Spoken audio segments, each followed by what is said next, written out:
Good morning, good evening, good afternoon, wherever you are connecting from. My name is Ezra from South Africa. Tonight, I'm standing in again for my brother Mika. He has other commitments that he needs to sort out. As you know, he's a very busy man, a man in high demand. So when you see me here, you better know that Mika is around, but he has other commitments, other meetings that he needs to attend to, and he's in good spirit. We just had a small chat before coming to the live stream right now, and I'm glad to be here tonight. I'm glad to be with you, family, and it is a great thing. It's a great feeling to be here again, and yeah, welcome everybody. Welcome. Before we can do a lot of things, I'm just going to ask you that if you have not subscribed to our channel, please subscribe. Please subscribe. Please subscribe. Please subscribe. Please subscribe. Please subscribe to our channel. Please turn on the notification icon, and share the links, and like as well. Please do that. It doesn't even cost a thing. So yes, feel free to join this movement. And when you turn on the notification, it helps you to connect with us on time and not to miss anything. As you've seen sometimes, joining late, you might miss a lot of things. So the earlier, the better. You can start with the conversation, and you'll be in tune, and you'll know what we're really talking about. So please, family, turn on the notification. If you subscribe, turn on the notification. If you've not, and again, feel free to join the membership or on our channel, and be part of the membership, support the channel, and let's get this movement going. Let's get the movement growing. Let's get more voices heard in all over the world. So please, family, feel free to comment after you've subscribed. Now you can start commenting. You can start dropping your comments and say where you're connecting from, and yeah, and if there's anything that you want us to talk about, any breaking news that we might have missed during the course of the day, just know that feel free, and we'll review them and share, and get more people involved. If it's something alarming, let's be in solidarity with every African who's here to build Africa, who's here to build their communities, who's showing leadership. So my African family, always know that we are leaders.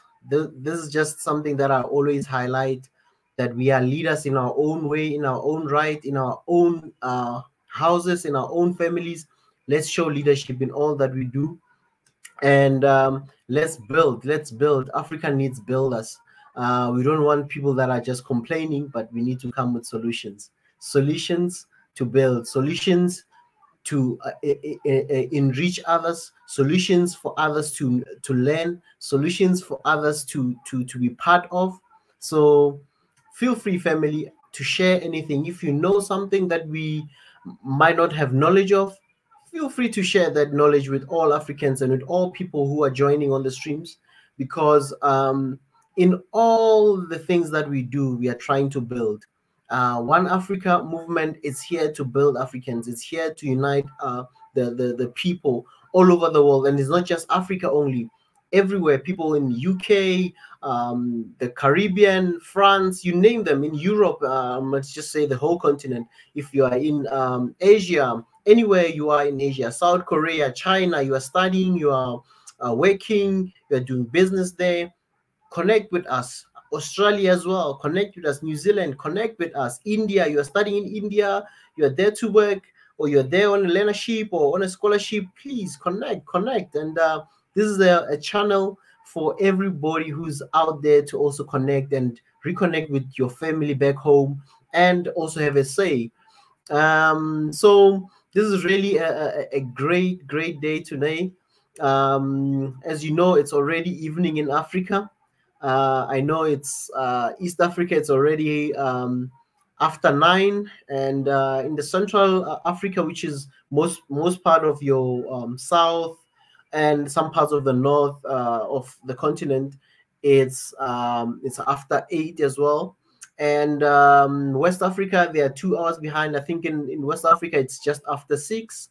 And I love highlighting the time zones because you might think when you're connecting, you might think you're the only one, but there's lots of people from all over the world that are connecting different time zones. And yeah, let's unite, family. Let's share, let's build, and let's make sure that the movement gets channel to so many people, and so many people get to be involved.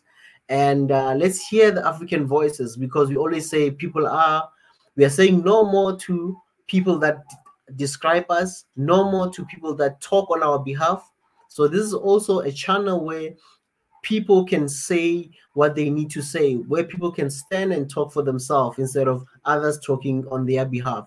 So when we say no more, that's part of it. We are also, as Africans, creating our own platforms and our own voices to reach out to the people all over the world, and highlighting the issues that are affecting us, and coming up with solutions to resolve them. So we are not just here to complain or just voice out things, but we are also here to bring solutions, and we are here to build.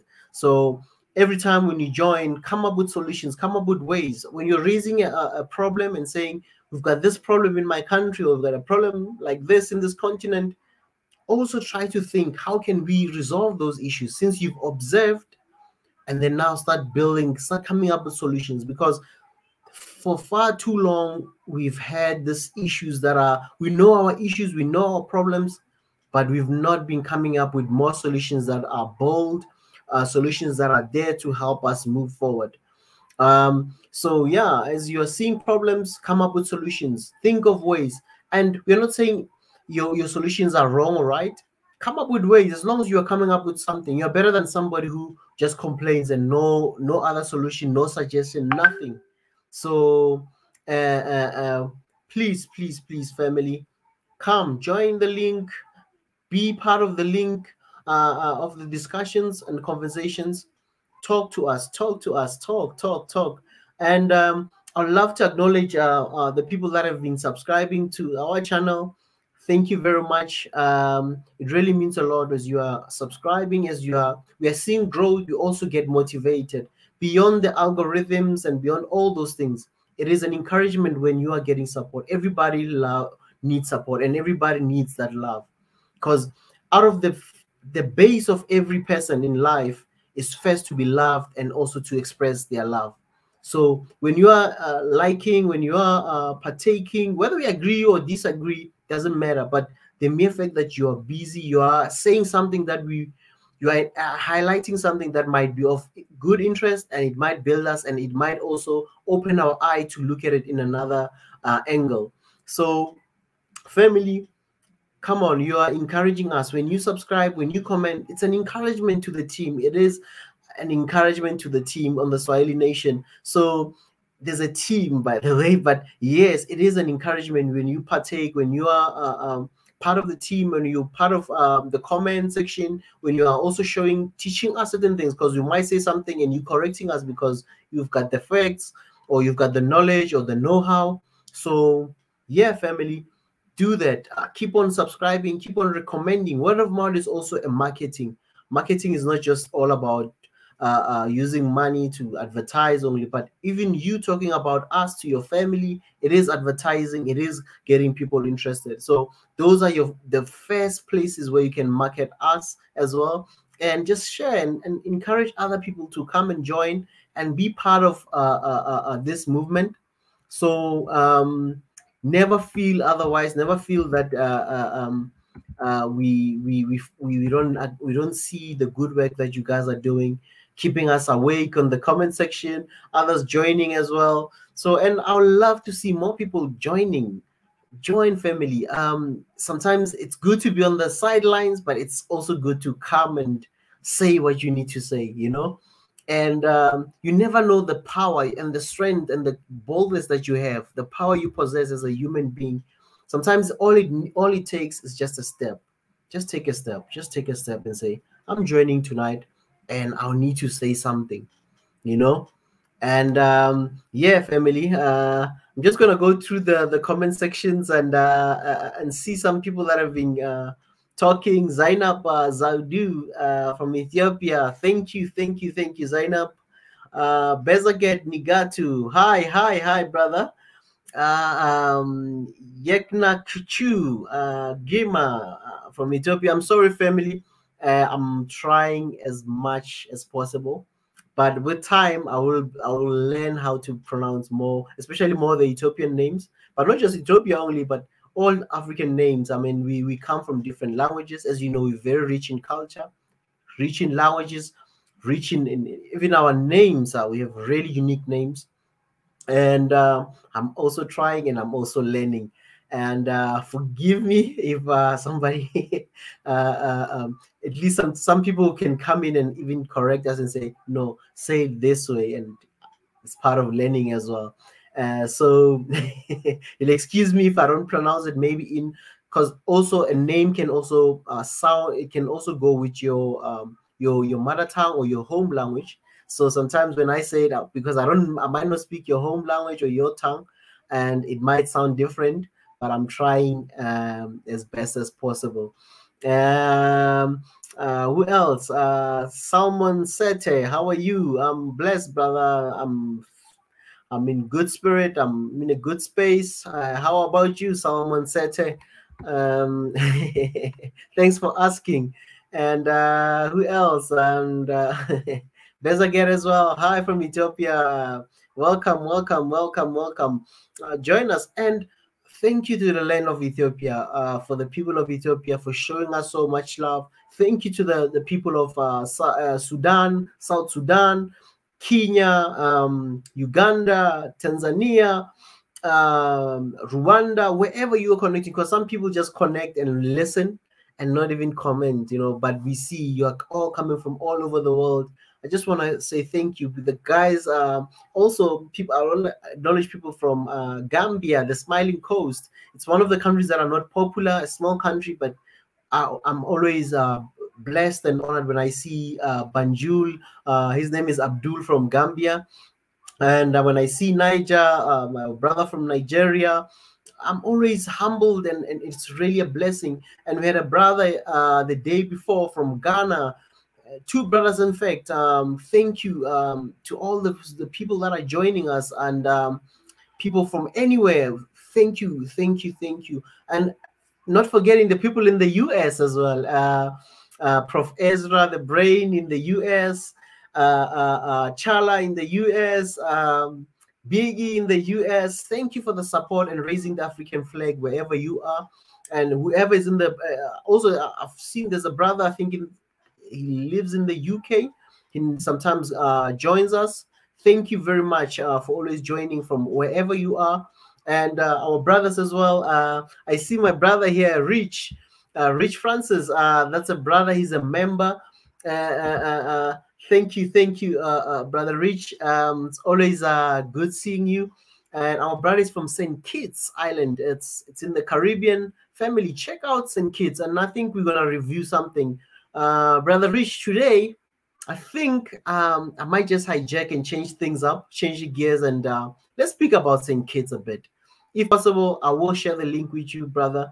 And let's talk about St. Kitts. Let's talk about the Caribbean, the culture as well, if you are available. I know brother Rich is always at work. He's connecting, I know he's an IT, a programmer, developer. So he's multitasking. Thank you, brother Rich. I'm good, brother, and I hope you're well. Who else? I see Zainab Zadu. I saw Somamen Adis. Hello, hello, Somen. Who else? Hi from Ethiopia, Bebe. One Africa, Hirut. One Africa. And I see B. saying no more, no more, no more, no more, no more, no more, no more to exploitations. And one Africa, one Africa. Just trying to highlight some of the comments that I'm reading. For those who are asking, why is this guy? What is he talking about? So I'm just highlighting some of them. Mulikan, Gebra Media. Thank you, brother. How are you? How are you? How are you? And the African agents for change of change. Hello, hello, hello, African agents. Wow, wow, wow, family. And if you've got something that you want to share with us tonight, drop them, on the comment section, or when I share the link, please rush and let's get down to it. And in fact, we were supposed to have a conversation with Alpha Tube, our brother from Ethiopia. He's a midwife. He works in the health sector. But due to the interview yesterday with Mika, we could not have that conversation. But I'm sure definitely we will get some time to bring him in here, and he was willing to come and teach us about how to take care of our partners, our mothers, our sisters, our wives when they are pregnant. Wanted to teach us all about health and how to go about it in terms of the pregnancy, all those things, preparing us also psychologically as men, and even as mothers or women. There are women who are still growing, aspire to get married, have family and kids. So that brother, if you're here, Alpha Tube, please, I send you an email. If you know Alpha Tube, please send him a notification. But I already sent him, tried communicating with him. Yeah, we had to postpone due to the interview yesterday. And what else? Family. I hope yesterday you enjoyed the interview with Obang Meto. That was a powerful interview. I wish I could be here full time. I had other commitment as well, but from the little that I grasped yesterday, it was really powerful, family. And I encourage you to go and watch that conversation. I'm also gonna watch it tomorrow. I should have more time.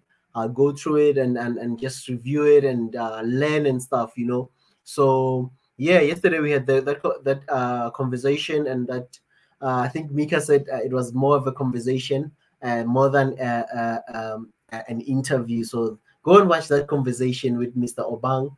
It was powerful. So he said it's a conversation. So go and listen to the conversation. Two brothers, two African giants talking, communicating. Let's learn about humanity before ethnicity. No one is free until we are all free. Those are very powerful unifying words from Obang Meto. Humanity before ethnicity. So as family, we need that. We need to love one another dearly, and know that if I inflict a pain on my brother, I inflict a pain on a family. So we need to love one another, and we should aspire we should build empathy amongst ourselves as Africans, to know that, put yourself in the other person's shoes, and know that a pain to my brother is a pain to me as well.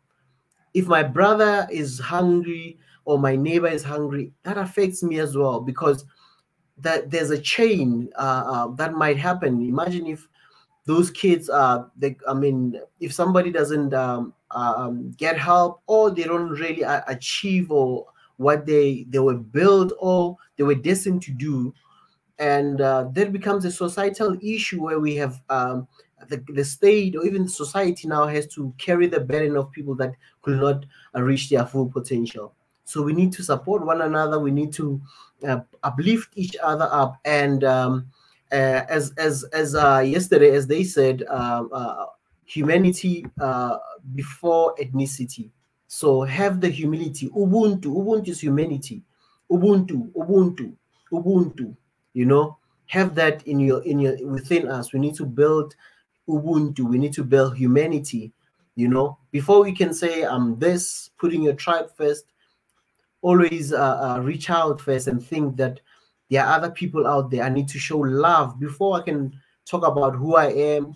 I need to have an open heart to reach out to others as well. So humanity before ethnicity. That's just that part only, just before the other part. But this part stood out for me on the interview between the conversation, not the interview, as yesterday, as Mika said that it's a conversation. So I do listen. I do listen. I might miss it, but I do listen. So conversation with Mr. Abang, and thank you very much, Mr. Abang, for being part of this and availing yourself on your busy schedule and being part of this family and talking to us. You know, this is what we need, family. That's we brothers need to talk. We need to sit down, share ideas, share ways to resolve our issues, share ways to build one another. You know, so always family, feel free to be part of this and help us family to grow, and we are all growing together. It's not about others going high alone, but we need to join and be part of the conversation, you know. Family, I will be sharing the link soon. I don't know if you want us to talk about this humanity before ethnicity. That's a highlight for me that was on my mind, something that was on my mind yesterday, and that was a highlight out of the whole conversation that Mr. Obang and His Excellency Mika had. Humanity before ethnicity, and it really that really hit my heart, and I thought of it, that humanity before ethnicity. You know, these are the things that can really build us. Common goals, common things that build us as a society. We need to strive for that, and we need to strive to make sure that as a continent that we become stronger and become builders. Because other nations, the only difference between us and them is because they are focusing on building themselves and they look after their own interest. So Africans need to look after their own interest, because the more we look after our interest, the better for us, and the more we'll be focused in building and making sure that we achieve those things. So really humanity before ethnicity. Ubuntu, the spirit of Ubuntu. If you looked in the 80s or back in the days, how when they say it's the spirit of Ubuntu, it's humanity, but Ubuntu, when you say it in the African, because Ubuntu, it's an African word, by the way. It's not a just a word that is a secular word. No, this is a powerful word, and Ubuntu carries humility as well. Inside Ubuntu, there's humility, so we need to always humble ourselves. You know, humility. So humility is in that. Love is in that. Respect is in Ubuntu. So we need to have those things. We need to groom them. We need to learn and teach our kids as well, because they will take over this continent. And as a generation, we should not leave any generation behind, especially the generation that needs to replace us. We need to empower that generation, and we need to make sure that generation is productive, and that generation can carry the baton, and they can really lead and take over this movement and take it forward. So no one should be left behind. Every generation that's still alive needs to contribute somehow. Whether you are 70-year-old, you need to leave something, leave a legacy, leave some teaching to others as well. Do not sit down and say, I'm done, I'm just waiting for the Lord to take me home. No, share those knowledges, share those life experiences, so that we can learn, you know. And not everyone will take it, but at least share that knowledge. There will be those who listen. The wise will always listen, as the Bible says, you know, the wise will listen. So we are here to teach one another, and we are here to learn from each other, and we are here to build. So family, humanity before ethnicity. It's something that was a highlight, and I think we can touch base on it, unless if you've got other things that you want us to talk about. And it really is important that we build on this, and try to unite, because part of the unity that we're talking about is humanity before ethnicity, where we don't just look at our own interest in terms of our tribes or our families only, but we're opening up. Humanity is about also reaching out a helping hand. So yeah, family, this is what I think we should talk about, humanity before ethnicity. Just building up on what we had yesterday, the conversation yesterday. And family, thank you. Thank you very much. For those who are joining us, I'm standing in for Mika. He's around. I know some people just joined now. They're like, where's Mika? We thought Mr. Obang is coming back. Mr. Bang will come back, definitely. We will have another conversation. But what I took from that conversation was the humanity before ethnicity. So family, join us.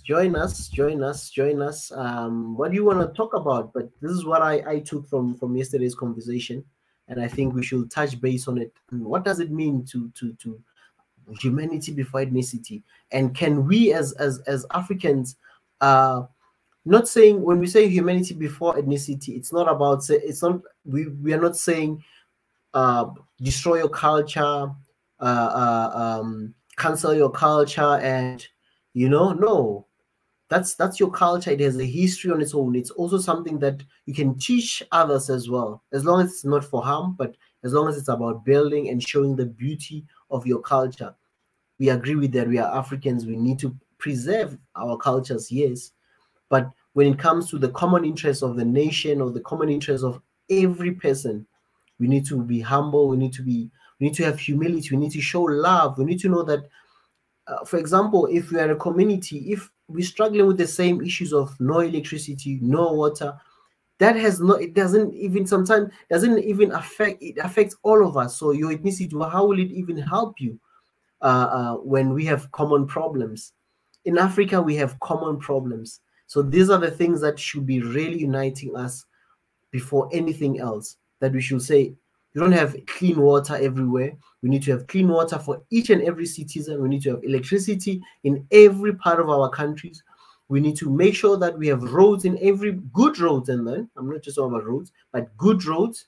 And we need to make sure we have good education that caters and make sure that it's up to standard, it's of good quality.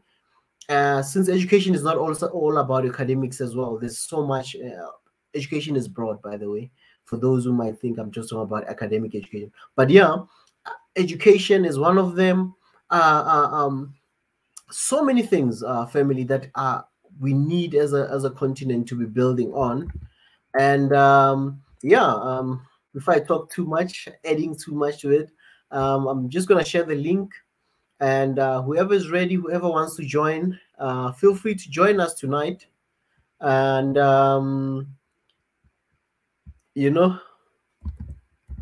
so feel free, family, to join, and let's build on what our His Excellency Mika and Mr. Obang were talking about yesterday: humanity before ethnicity. And this is across the board. This is not just about a country only, but every place in the world. We need this as well. So family, please join us, and let's talk. How can we build this continent using humanity before ethnicity? Which is, we know that ethnic violence has been there in our continent, so many things, and we need this. We need to build on this, and this should be our main thing. This should be what we should be aspiring to get this right. And so, family, feel free to join us. Feel free to be part of these conversations. And yeah, humanity, humanity before ethnicity. To some people who are, especially I don't really like using the word Bantu, because Bantu is just a European way of classifying people. When they had people saying Bantu, Bantu. Bantu means people, for those who might know. They might say this is a Bantu group, but it's all a description of how people used to classify people in general. So it's beyond that, you know, when you say. So Ubuntu comes from those languages. Ubuntu means humanity, means humility, you know. So if family, you want to join and be part of this humanity before ethnicity, this is just a build-up of what Mr. Obama was saying in conversation with Mika yesterday. So I'm just going to welcome my brothers here. I see my brothers have joined. My brother. I want to add my brother here. Brother Rich. Yes, present. How are you, Brother Rich? I'm good, but I'm good. It's really cold here right now, so not much people coming to buy any cars. So I can spend some time with you guys right now. Yeah, brother. You know, it's always a pleasure seeing you. It's always a joy to see you in. And I must say that when I see you, I smile. You're the first one that was just popped up, and I saw you in the comment section. I was like, oh, my brother's here. Backup, you know, I've got backup. You know, I've got backup. Of course, man. Brother, what you want to talk about today? These are the topic here: humanity before ethnicity. But I challenge you, Brother Rich, about St. Kitts, and I think it will be a great pleasure for us to learn about St. Kitts. I think it's something that we need to give you time that you can also come and just teach us, because I know a lot of people don't even know St. Kitts. They know Jamaica, they know maybe Cuba, they know maybe Haiti for the headlines, but you know, so St. Kitts is more maybe the chilled out brother, you know, the relaxed brother. So I think you should need to come and teach us. Let I me don't give know, you. maybe tomorrow I'll see if Mika has not scheduled anything. Then maybe Yeah, tomorrow we can talk about St. Kitts and the Caribbean, and you can teach us more about it, you know. But it yeah. is always your brother. Sorry about that. No. I was gonna say one thing I could tell you now that only take a second is that the country was named from Christopher Columbus, and this is what actually got me on my rebellious path from since I was 13 years old, because I found it so inhumane. When I read the book, The Devastation of the Indies, that these people told us that this man discovered us, but what he really came there to do is he killed about what did it say 40 million people in a matter of like 6 months Wow. in the Caribbean, in the entire Caribbean, something like that. I might be mistaken, but anyway, the country was named from Christopher Columbus. That it still has that name right now. Yeah. A bit of history for today. Yes, very inhumane, very inhumane. But about the topic here, humanity before ethnicity, I remember when you said humanity before ethnicity, I remember I was talking to one of my Ethiopian friends, and I was telling her that I'm trying to find my tribe, right? And it was when the war had just started, and she was like, I don't want to hear that word. I don't want to hear that word, you know? But what I really meant, she didn't understand what I mean, but what I really meant, I think we need to create a new tribe called the problem solving tribe. That's what I meant. That's what I meant when I told her that.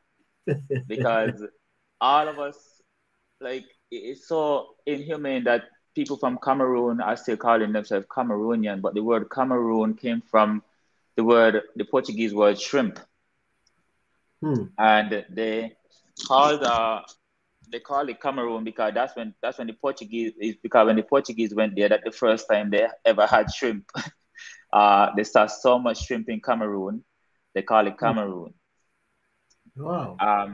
Yeah, this is a good introduction to this topic actually. Also, Nigeria was called Nigeria because when one of the queen that was ruling that time went to Nigeria, She called it nigger area. So if you look at the Mm. word Nigeria, it's almost like nigger area. Mm. Mm. Also, there's so many other African nations that has uh this same type of naming systems where they don't even know what they wanted to call the place. They don't even know anything about the history of the place or anything, but they just came and trampled the culture and everything and just call it whatever they felt like to call it based on what they saw. So St. Kitts is Mm. one of those places also, because as I say, it's called St. Kitts shortening for St. Christopher, because it's from St. Christopher Columbus. It's from Christopher Columbus. Mm. But our ancestors came, most of them from Guinea. We even have a section in our country that's called New Guinea. Because when the slaves were freed in St. Kitts, they created this whole village in in an area called New Guinea in St. Kitts. But I know this because my mother used to run taxi, and she had to learn all of these things. But I have someone came here just now, so I'm gonna give back over the mic to you guys. Oh, okay, okay. Yeah. Thank you very much, Rich. I'll put you on hold, and then welcome. Yeah, and I see there's somebody called an Cameroonian Nationalist Party. Please avail yourself one of these days, and let's talk. And I just want to welcome Biggie. Biggie, Good Biggie, Biggie. morning, good morning, good morning, good afternoon. For those of you, good evening again. Back to good morning. Okay, it's morning time. Actually, it's afternoon for me. But Oh yeah. it's great. It's great to have me. Thank you so much. I'm so grateful. Just want to point out like humanity before ethnicity, and there were some few notes that I've taken. You um, Basically, it was really based on the Ethiopian conversation overall, the ethnicity in humanity is all across the African continent. Yeah, actually, it's all over the world per se. But where he says, there was a discussion. Uh, where is it got to start? You know, about humanity and ethnicity. Where uh, first of all, we all agree we're all humans. Okay, that's the first thing. Accept that you're human, you're no different than anybody else around you as long as human. So from there, now it comes where you're born. You know, where's the first place you landed, and that will influence as you grow up.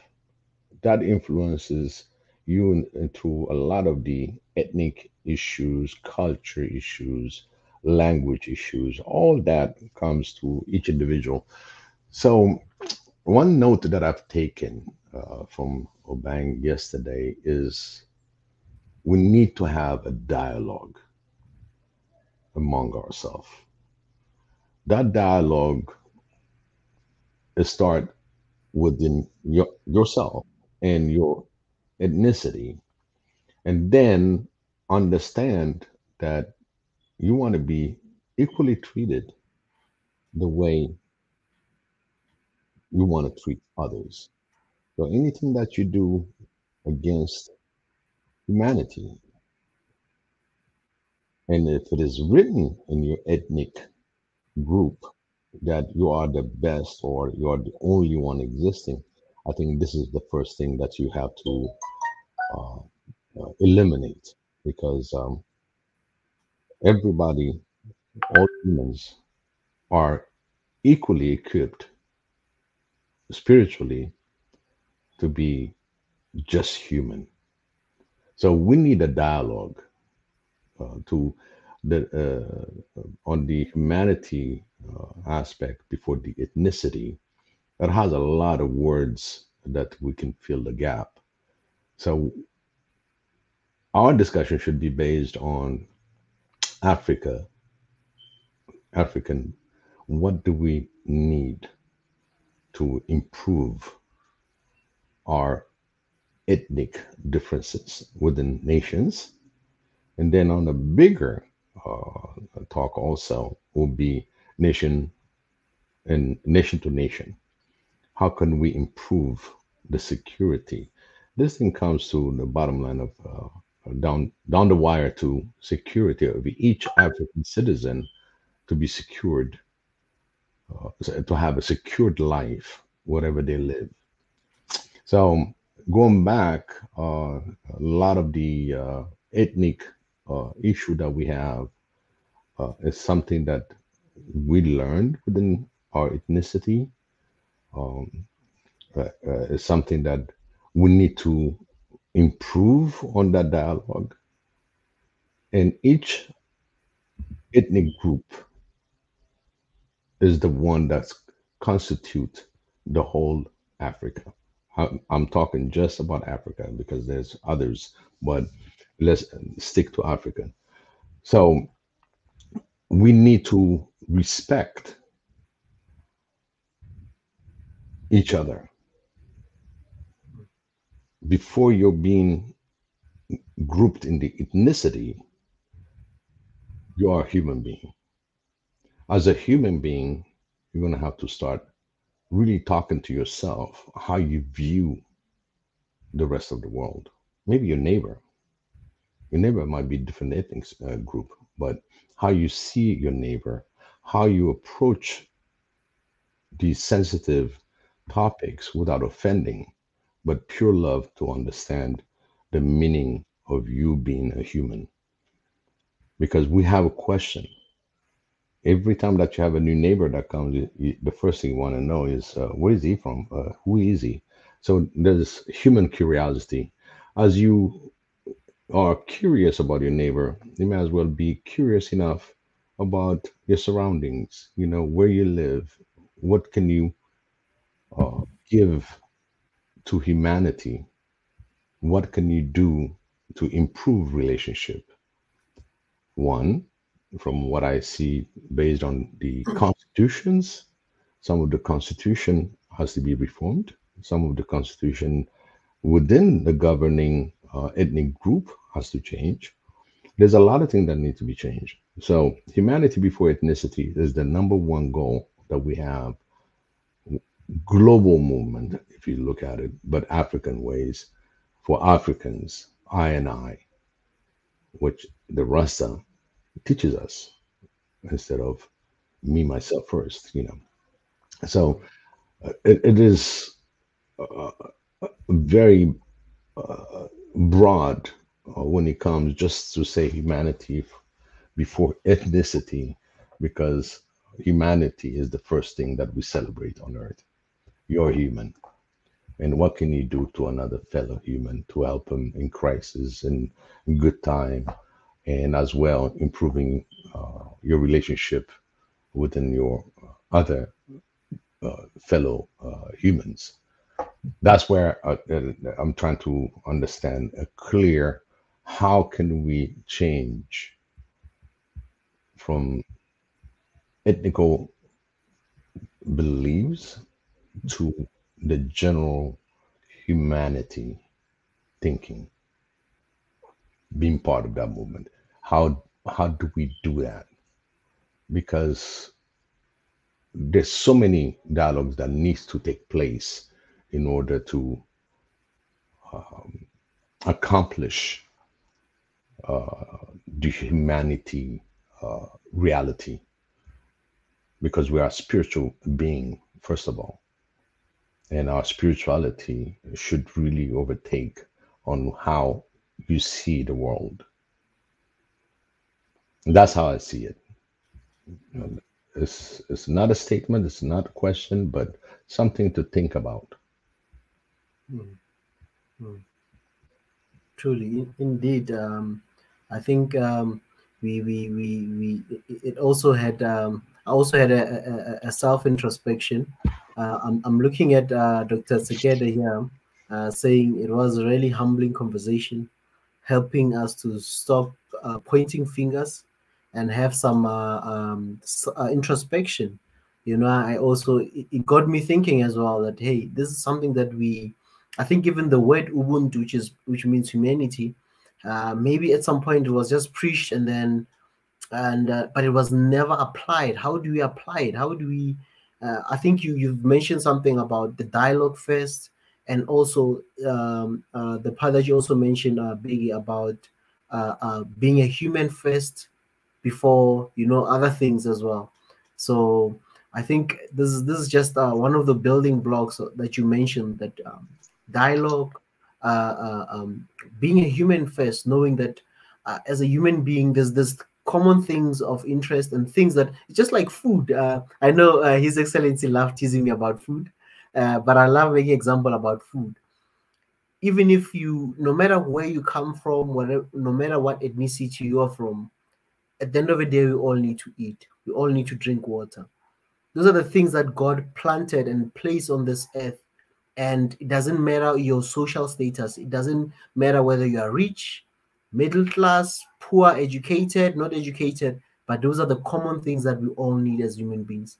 So coming from any point, whether you are coming from a privileged point where you can feed, you can have access of something, does not mean that others do not want the same thing. And like for us, if somebody didn't slept without eating, it should concern us. We can be in our nice fancy homes thinking all is well, but we need to also always be conscious that there are people out there that struggle, or that only had one meal. But sometimes, and when you look at somebody who had one meal, you've got people that just play with food. You know, sometimes you just eat, don't even finish it, throw it in the bin or in the trash can. And you know, those are the things that also we need to into, when I say self introspection. There's things that we do daily that always need to remind us and humble us to say, when God has just blessed us with this, we need to know that there are those who are struggling to get it, and we need to try to make sure that everybody gets developed and pulled up so that they can also get to a level where at least they can afford more better things, or for their children as at least, you know. Absolutely. Since you it came about the food thing, you know, one thing Mr. Wang said, ethnicity is like a candy. Mm. If it is swallowed, it can be serious poison after indigestion, you know. And he talked a lot about it, and it's true. If you just only believe within your ethnicity, and that's all you know, you limited yourself. And then he just bring in a lot of the topic that he just put in is, we have a short life. Our life is short, and it need to be lived freely. That's one of the things that I picked up from him, that he really repeatedly talked about how short our lives are. The other thing he when it comes to the dialogue, he mentioned also fake religion leaders in the name of religion, and how this also can turn against humanity. Even though the religions are good overall, they're supposed to be um, putting us in our spirituality, because we're a spiritual being. But at the same time, if you're going to be putting this fake news, fake attitude, specifically as a religious leader, imagine what kind of disruption it creates within the community. So one of the things that Abiy made sure, the Prime Minister of Ethiopia, is that he gathered all the religious group and put them under one roof and told them, first, clean up your division among yourselves. The Muslim within the Muslim, the Christian among Christian, to clean house.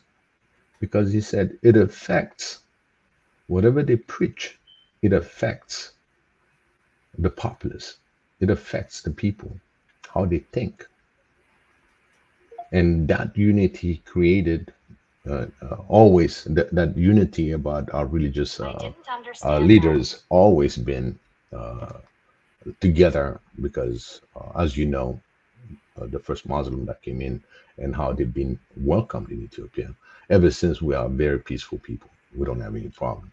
It's just within the Islam, within the Christian, there's differences in the religion when it comes to the religion. So he said, if you're not together within your own religion, how can you put a country together? So he said he will never interfere, meaning the state and religion, but he apologized for coming in straightforward to the religious leaders.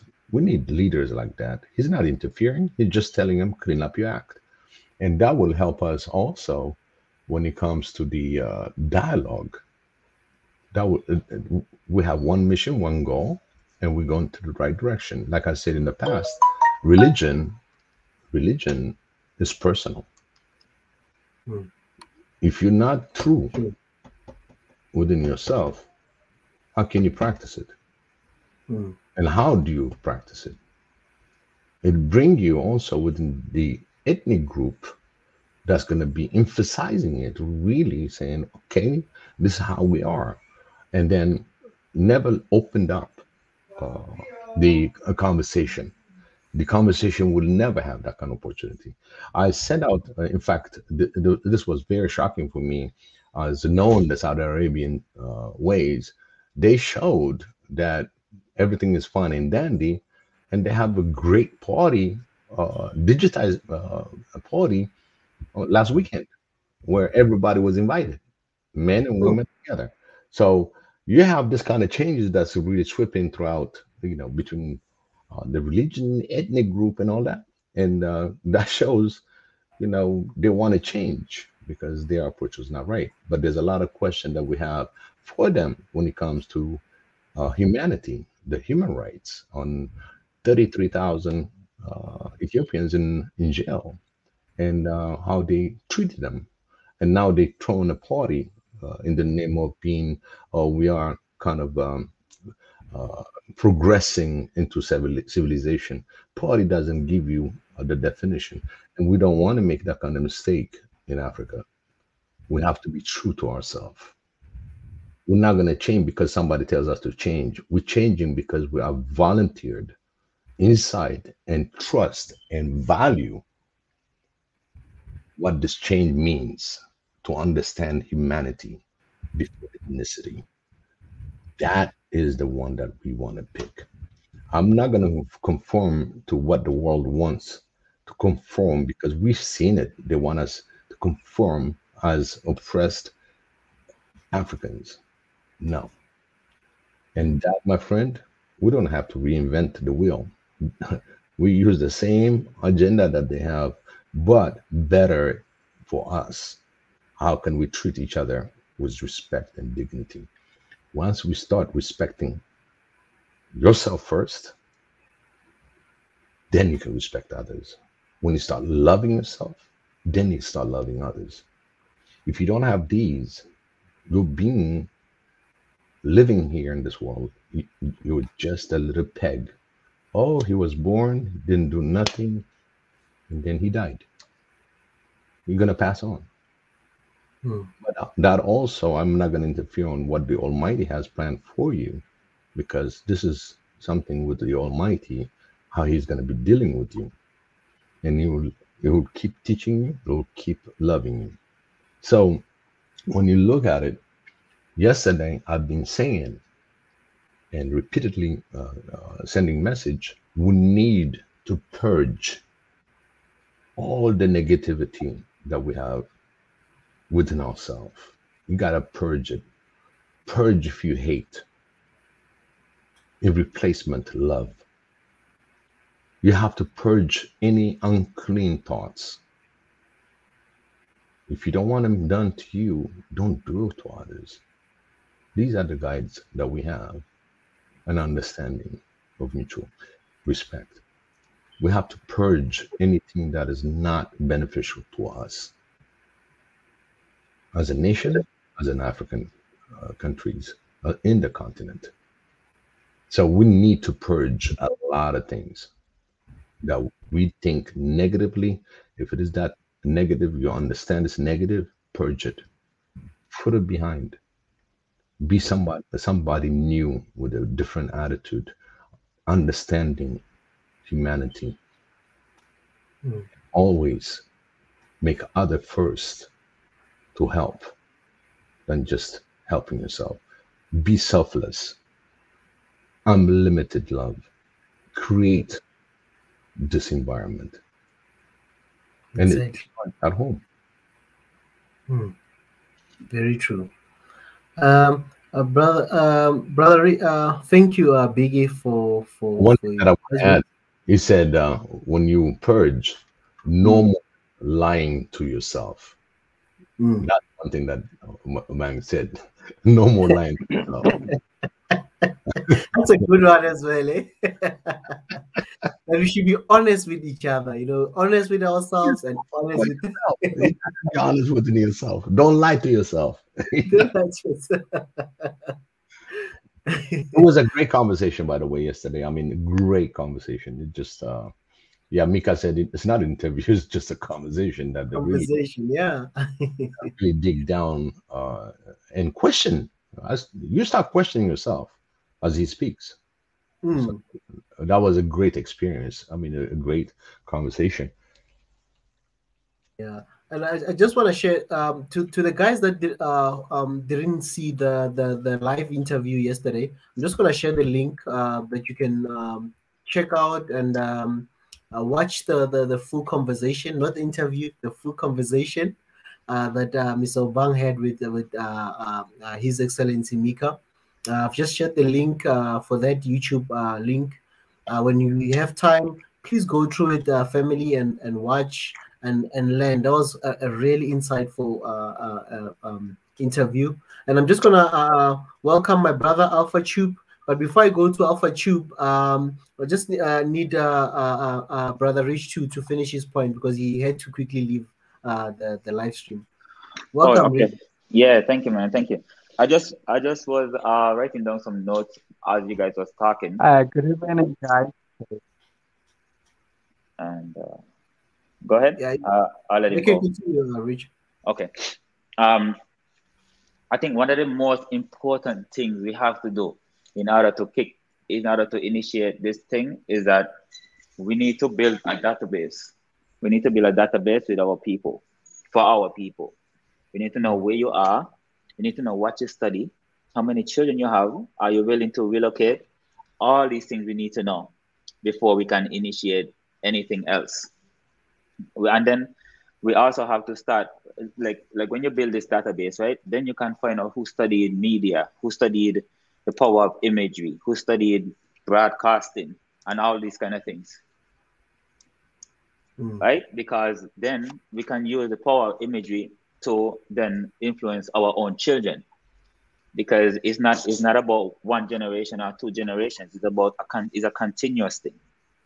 Continuously teaching them the power of humanity, continuously teaching them the power of Ubuntu, continuously teaching them the power of the differences. All these things they can put in these kind of images so that we can get our children now to start off on a new platform. But in order to do that, we need to know where our people are. We need to connect with each other more, but we need to connect intentionally, not by accident. Intentionally, it must be intentional. And then we can also unite on our needs. So what do we need? We want peace. We want peace, right? All of us want peace because we've been through enough now. We can unite on that. We want our land back. All of us want our land back. We can unite on that and get past this tribal and shared business, right? And we want our needs met. All of us want our needs met. We don't care who rules the country. We just want our needs met equally. That's what we need. So I think that's a good way to start. And I'm going to give you guys a turn now to give your input as well. Thank you, Brother Rich, for your info and for telling us that we need to what you said now. What you just highlighted something on me that we need more connections. We need to reach out to each other intentionally. That's the word that was a highlight for me. What you said about connecting intentionally with the aim to bring peace for each other or to develop each other. So that's something that I took from your insight. And I just want to welcome my brother, our health expert, somebody who's working in the health sector.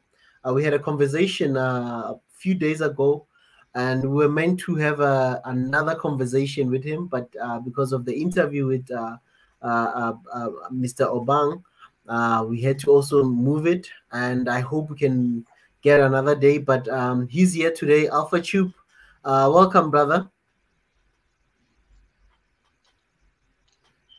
Thank you, Ozra, and others.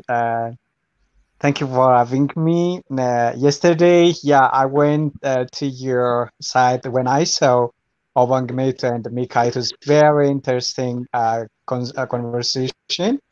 I tried to watch for some hours, so I was just so amazed to see such kinds of youngsters who are inspiring unity that would bring us together. Okay, and thank you once again.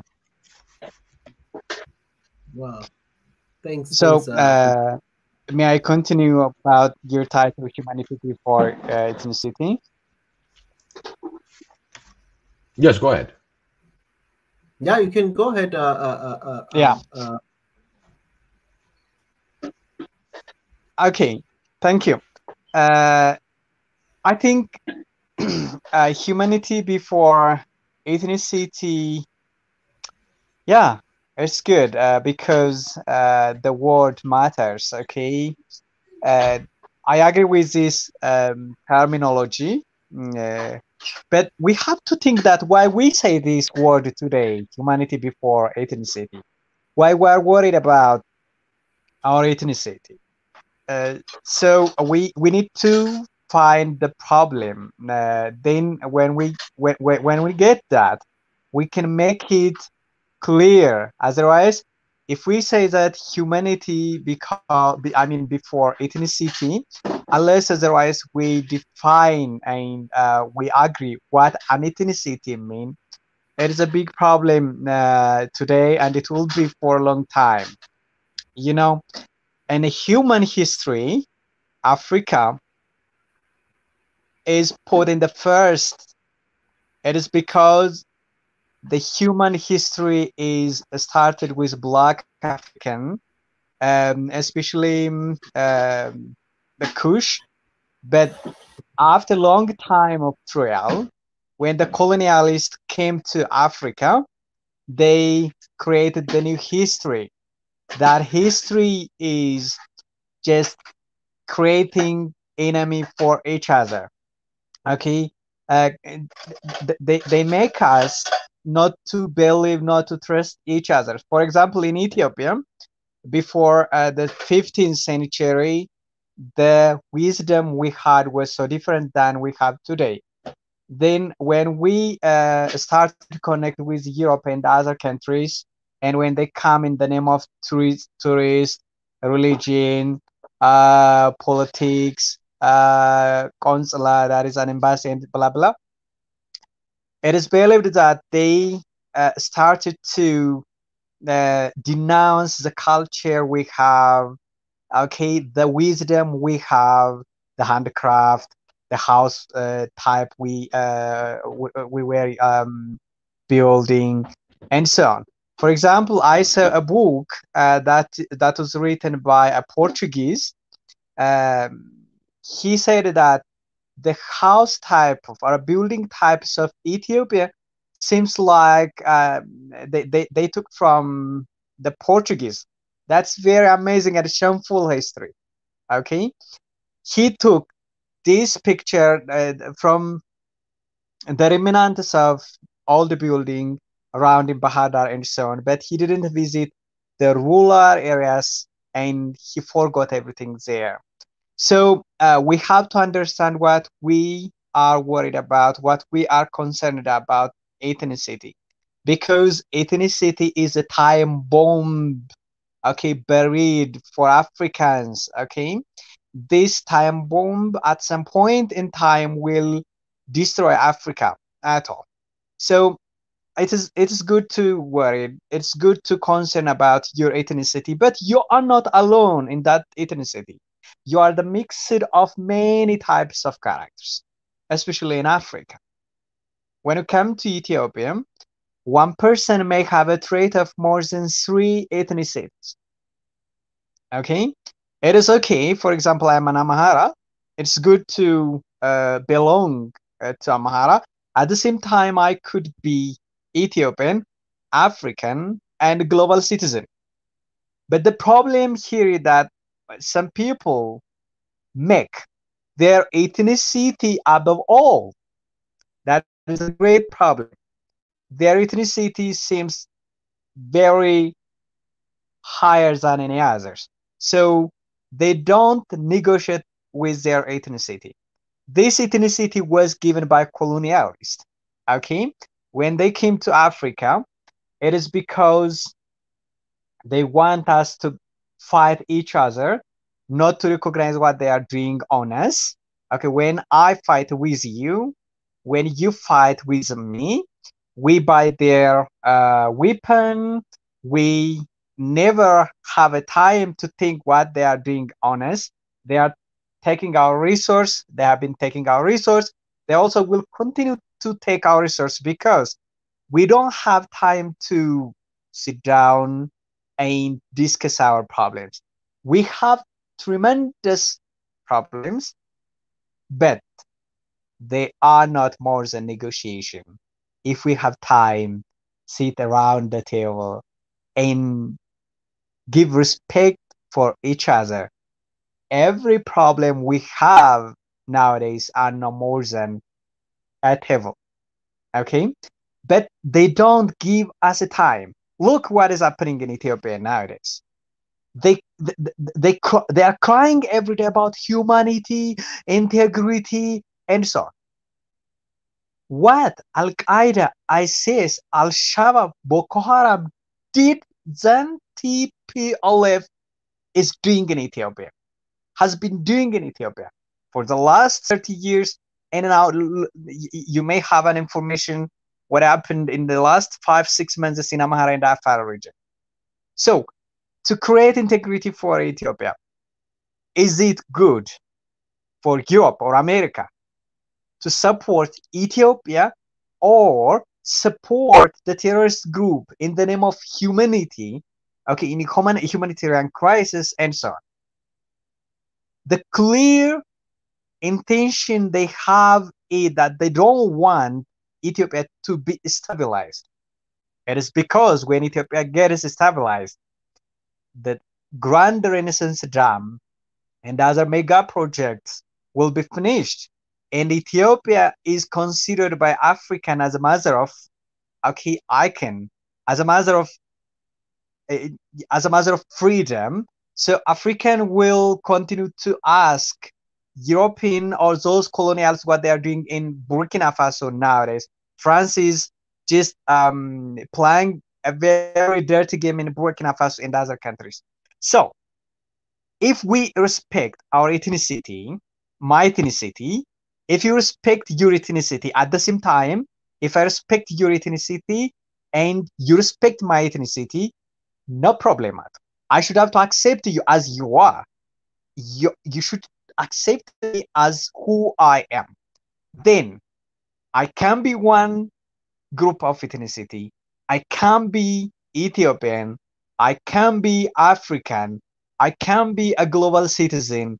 Then for every problem, weapon will not be a solution. But when you have when you don't have an option to do that, you have to be united with your alliance and you have to defeat your enemy as soon as possible.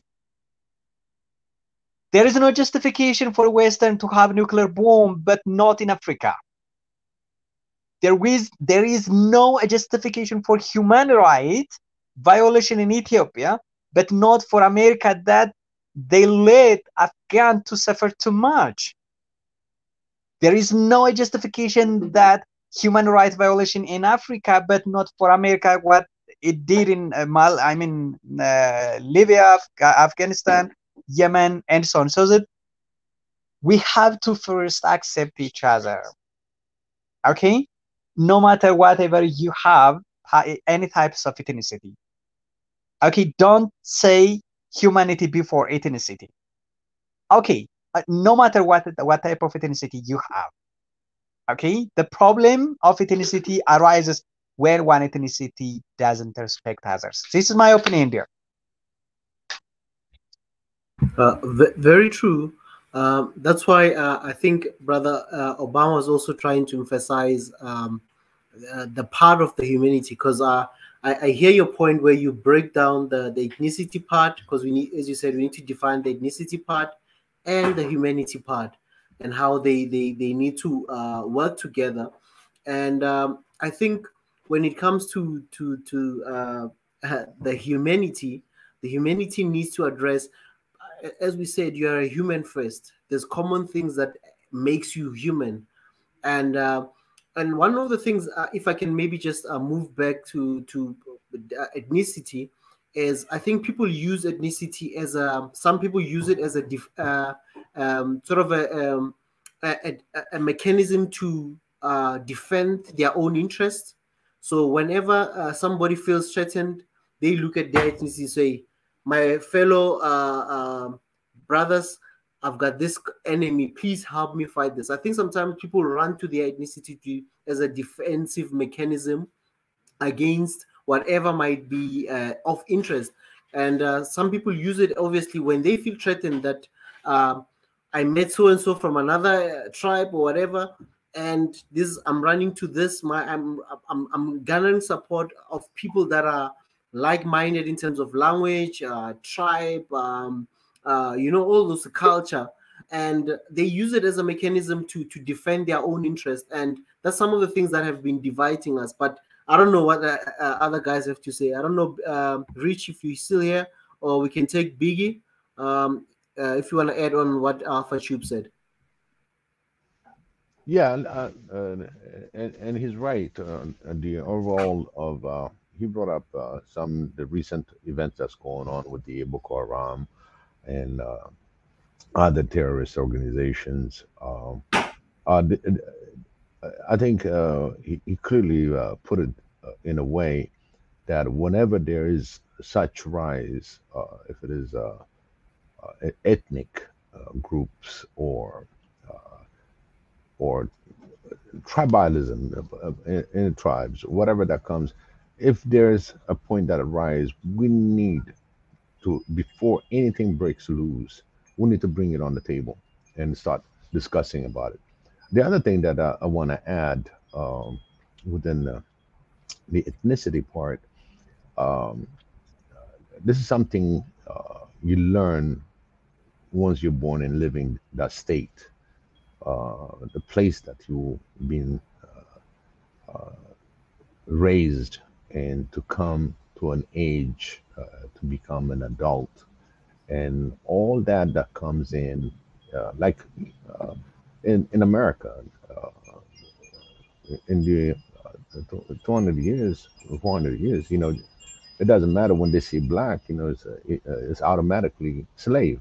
In fact, they didn't know about the just the color, but just the fact that you're coming in from abroad, and they, you came in purchased. So even that, the way they look at the black and whites and the white supremacy and all that, um, children in a certain part of the U.S., they've been always to the day, they've always been told, how inferior the black race is, and that is always been the fabric of the white supremacists of educating their children, which is ridiculous. And now again, in when it comes to Africa, we also have certain things that uh, among the ethnicities and the tribe, they have their own differences. So when we discuss about how to really understand ethnicity to go along with the humanity basics of respect and love, we need to purge certain negative part that your ethnic group propagate. Let's say they're probably going to go just as simple. The Amara saying something about the Oromo, the Tigrayan said about the Amara. All this fabric that is inside in the ethnic uh, borderline, they have to purge all the negative part of their being, on their being in that ethnicity, to get rid of those negative sayings, and approach need to be deleted. Basically, it will take some time, but the more we talk about it, now that we've gone all in one, specifically in the Ethiopian ground, everybody want to get rid of this TPLF. That's a terrorist organization. And in that war front, there's everybody in it. You got the Amars, you got the Oromos, you got the South, you got a mixed group that is there fighting for the same goal. So at this juncture and moment, the majority that comes back, the experience that they went through this struggle together, hopefully it will create this harmony of respecting each other and help the Tigrayan to cope with this war that came in upon them, because they're human too. So we make sure that the innocent are protected. That's what makes you human. So this collaborated effort to discuss if there's any differences any differences that points out in your ethnicity, it has to be purged, because we are human. You're going to have to start like human. And besides, civilization started in Ethiopia. We should be ahead of time, I think, instead of dwelling on the same dogmatic uh, ethnicity and tribal issues. Everybody should take the way that Eritreans cope with this. Before your ethnic group, before anything else, the first thing comes, you're Eritrean. It comes to Eritrean. It comes to being African. Anything else in between, there's no use to identify it, because it all becomes your personal, who you're being. If you see anything negative that comes from your tribe, from your ethnicity, you should be out to be honest and start educating your own people, because you got the language, you got the body language, you got the eye contact, you got everything that is possible to teach your fellow ethnic group what is right and what is wrong. And again, it has to be reminded that you don't live forever, because one thing that the question is, in order to unify, you need to be human. And Mr. Obama said, Obama said, unity is a power if you truly believe in it. So we have to believe on ourselves, that truly believe that unity is possible and it's going to be done.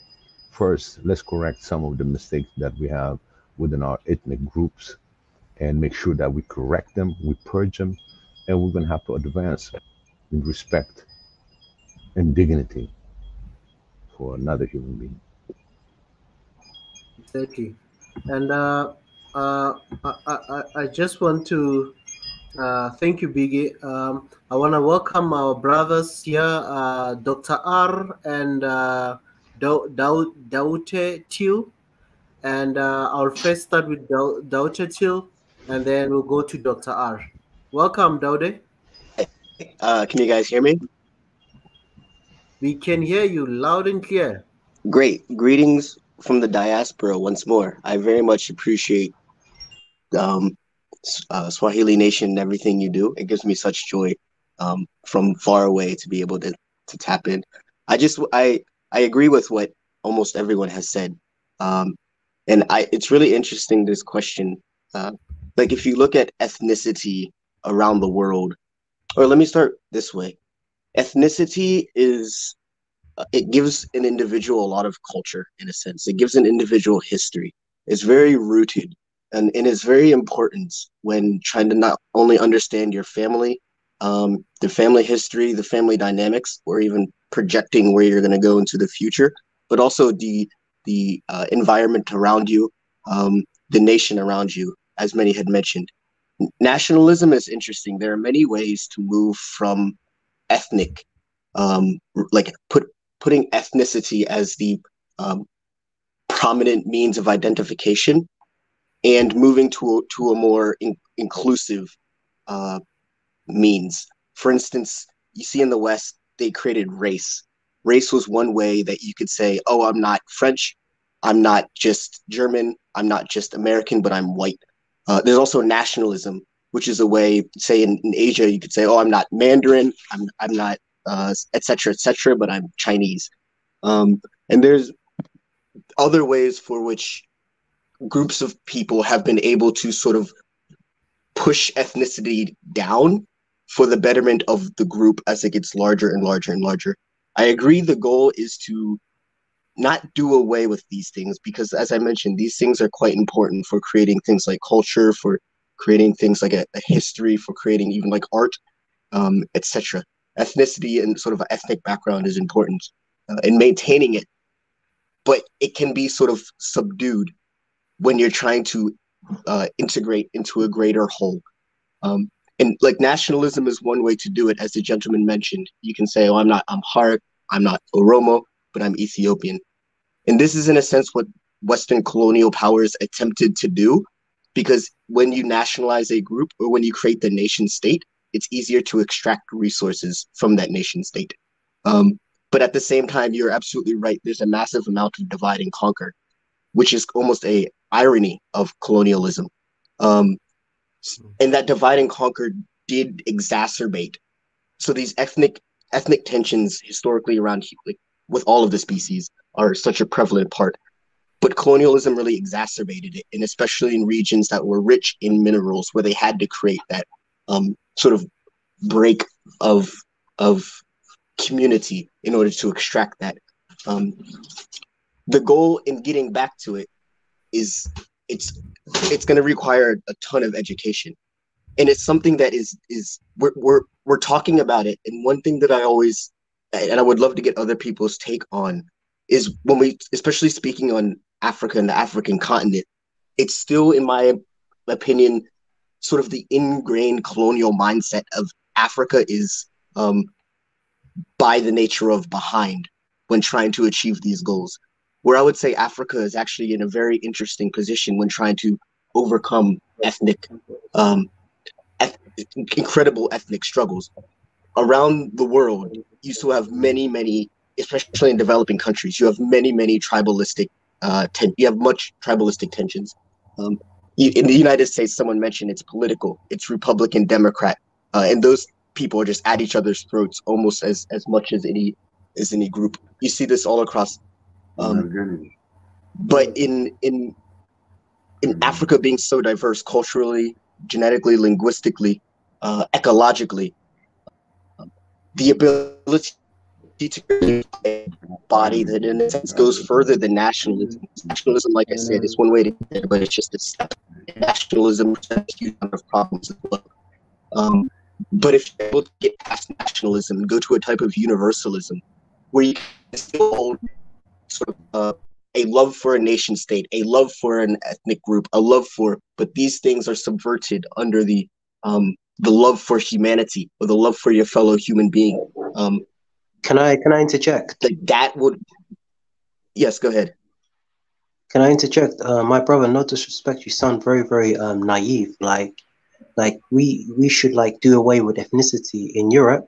People go by the Europeans go by their ethnicity, similar to Africans, how they go by their ethnicity, but most would call it tribe. So why should we get rid of our ethnicities, since that's been around for a long time? No. I wasn't saying we do. I can also answer that. I think Dr. R, they were not saying taking out ethnicity per se. How do we work around with our ethnicities? Because I doubt if we can really remove ethnicity. It'll always be there. But how do we? Because in the United States, if you look at the United States, everyone says that United States is one of the most diverse countries on the planet. But if you take a close look, I have never been to the United States, and I spoke to people from the United States. The United States is extremely racial and divided. Everything in America goes by ethnicity, jobs, education, you name it. It's no different to Africa. I would compare America to Africa in a way, because it's got many ethnicities in that country. And multiculturalism hasn't united anybody at all.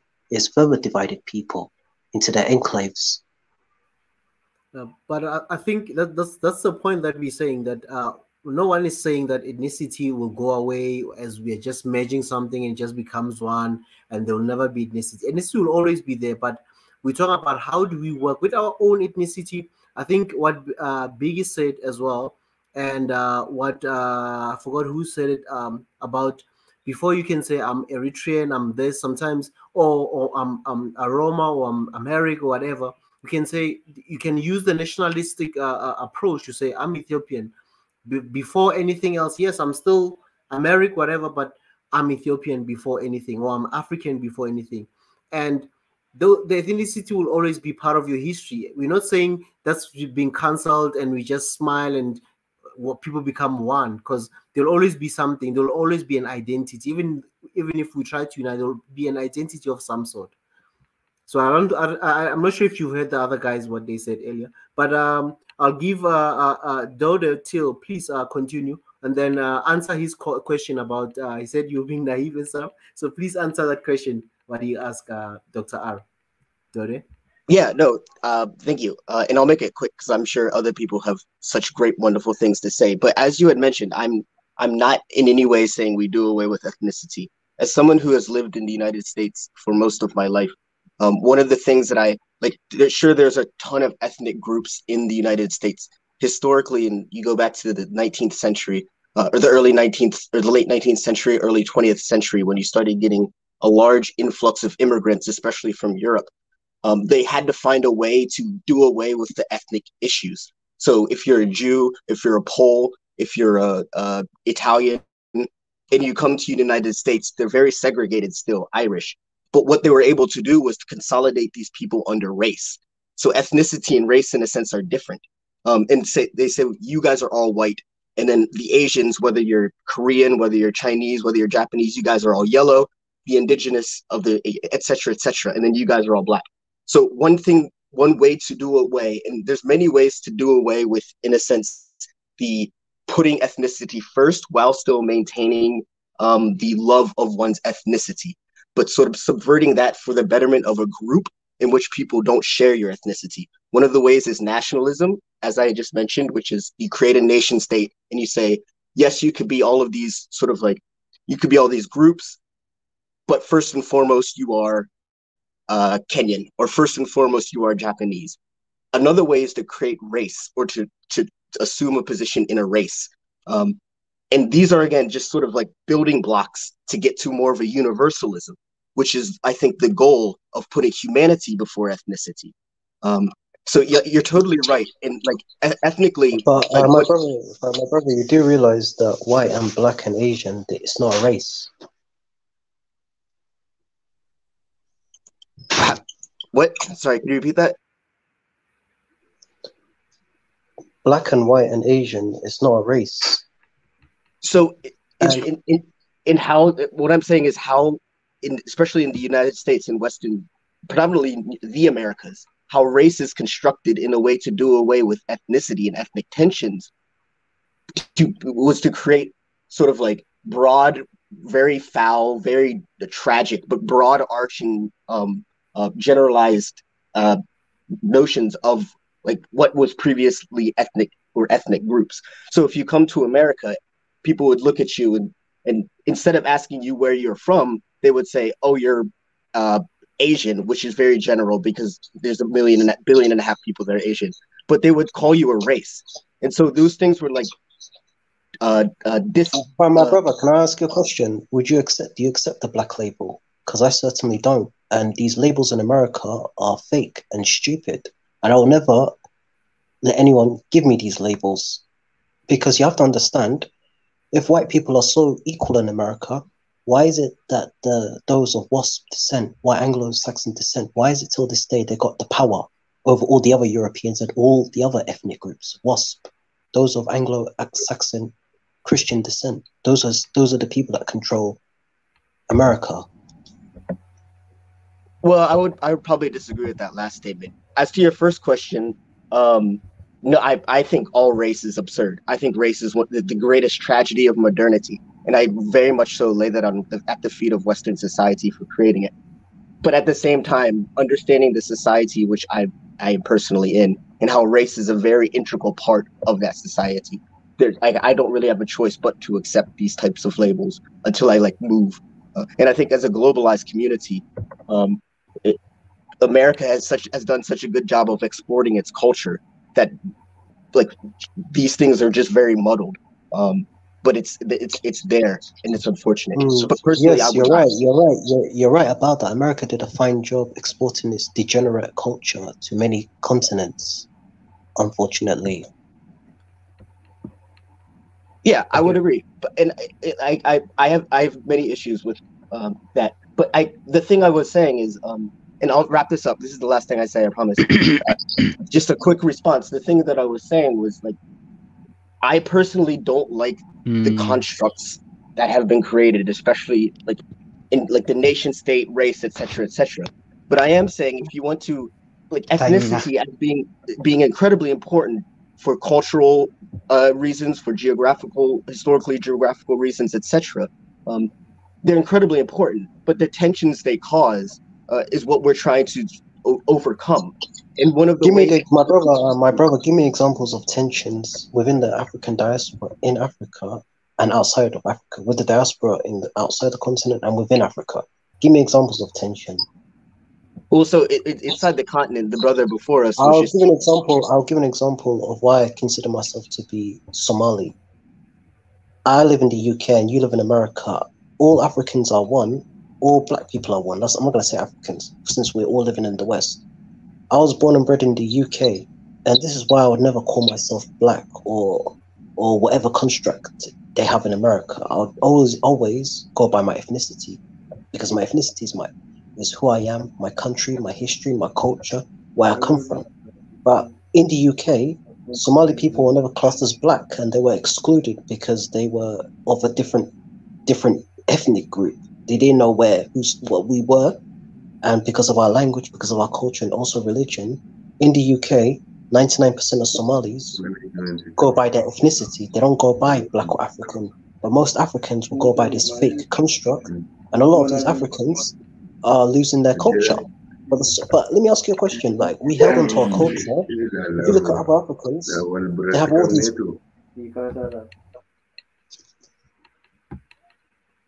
I don't know if that's the case in America, but that's why I go by ethnicity. I don't go by race or black, even though race is a different topic. No, absolutely. If I can answer, Dr. R and Dode, if I can just chip in there, I know maybe it's a to and fro question. Just a little something to add.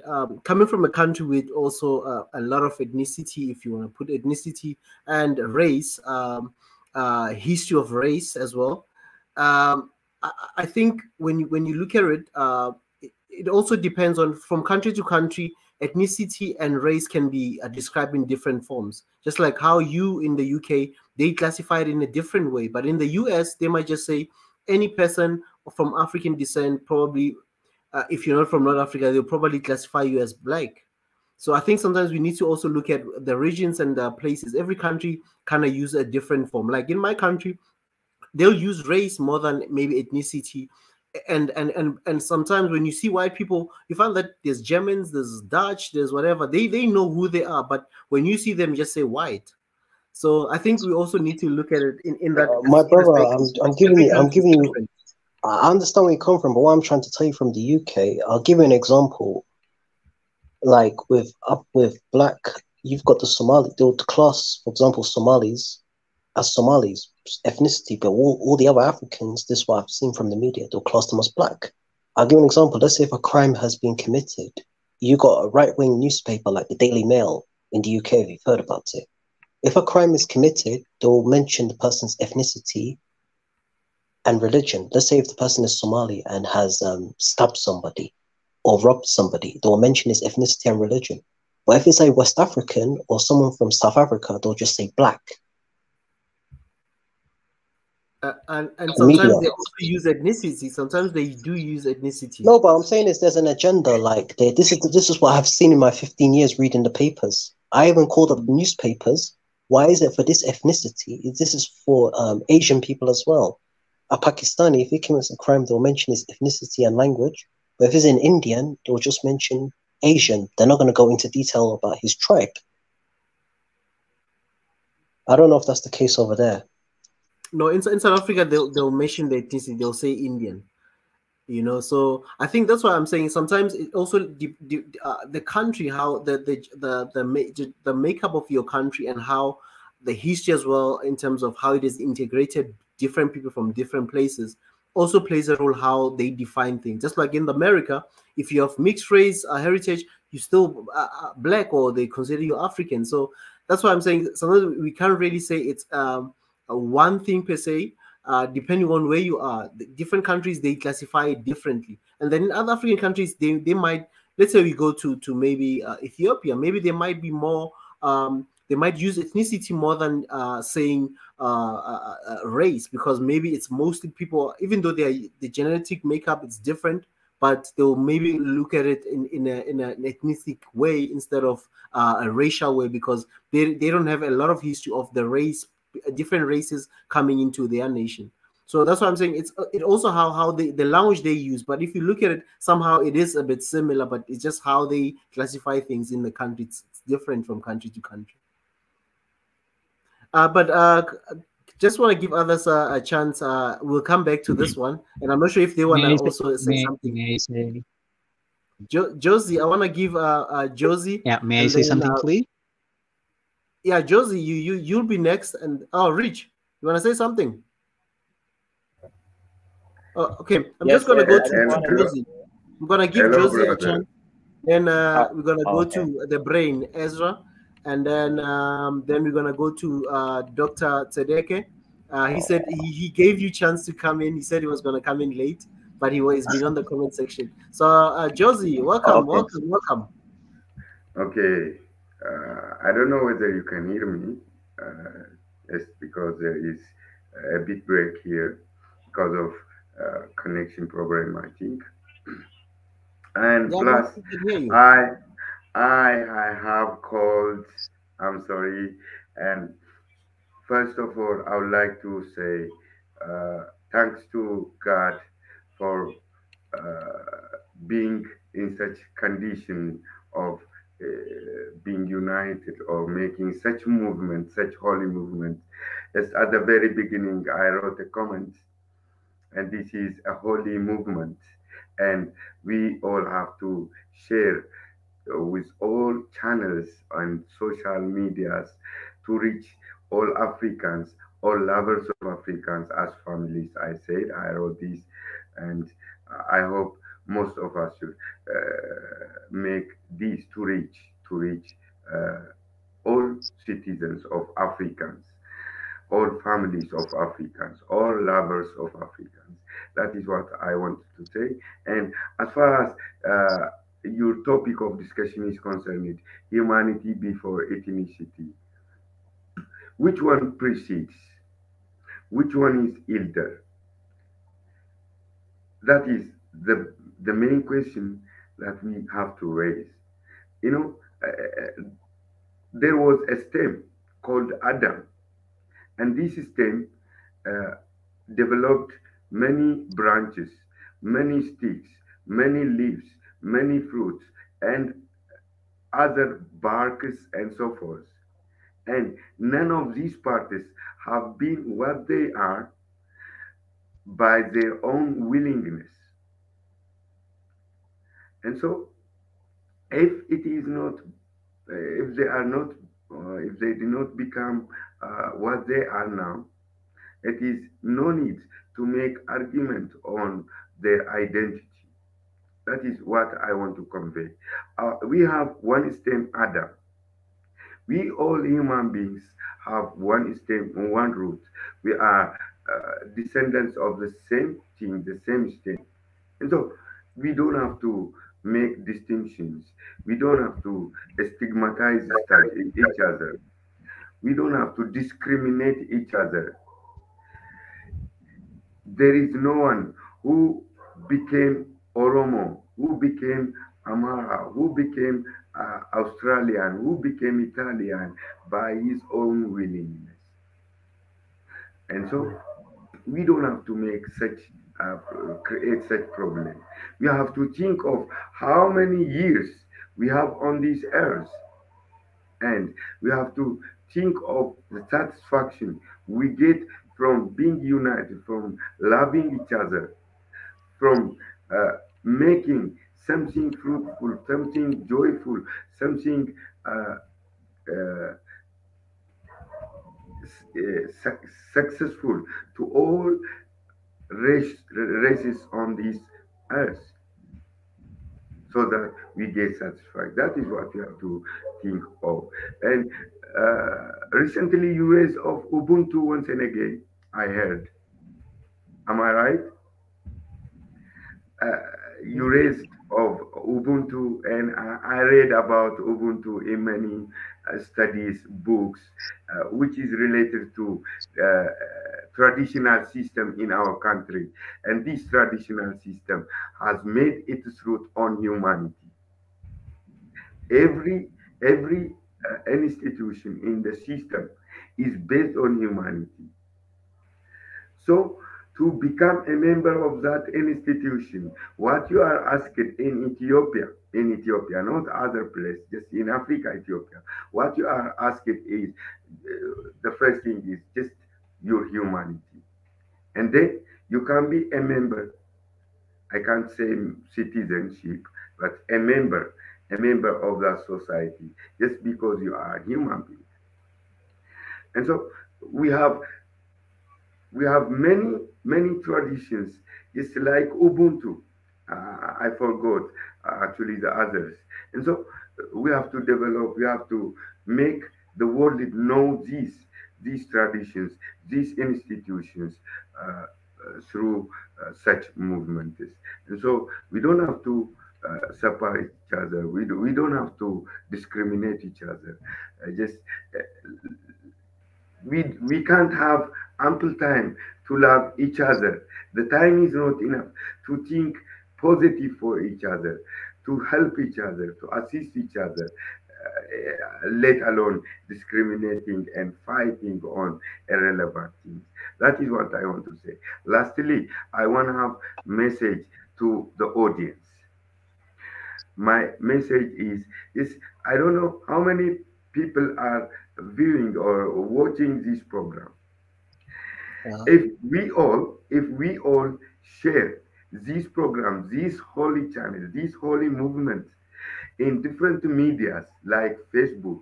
For example, I have already shared on my Twitter page, which is named Joseph Bekadu. You can hear. I usually share it uh, on Facebook, on different social medias. Imagine how many African leaders we can reach with uh, this media or with this uh, channel, and thereby how we can how we can accelerate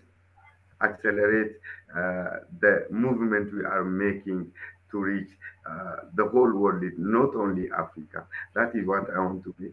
Thank you very much, Mika, I love you. I love you. I love you. God bless you with His mercy. And that is what I want to say. Thank you all. Thank you very much. Today is Ezra, so no Thank Mika. you. We love Mika. We love Mika. They miss him as well. Welcome, the brain, Hey, Professor. hi guys. Hi, how you doing? Oh, good, oh, First, good, oh, good. first of all, like confession, I haven't followed the entirety of the conversations. So if I sound like I'm repeating somebody's points or I'm digressing, just forgive me ahead of in advance. And second of all, Yosef's point. Before I actually compliment and second Yosef's point, I want to say that this is the best English accent I've ever heard from an Ethiopian.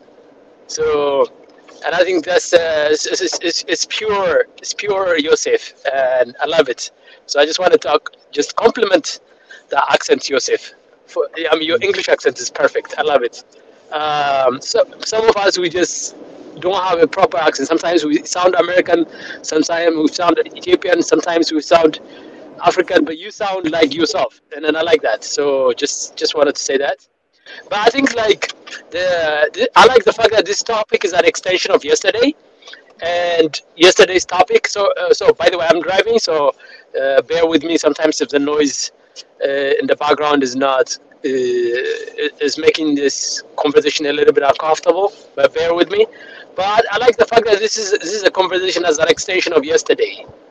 But I think like the one contribution, I don't want to. I want to contribute something different from what everybody else has done, but the frame is the same. I think it's similar to what Joseph just said, and similar to our friend from Mozambique have said, and similar to what our friend from UK, our Somali friend from UK, has said, in that we have to distinguish between what is a construct, a human construct, universal construct, like temporal construct and permanent construct. We have to distinguish between those two.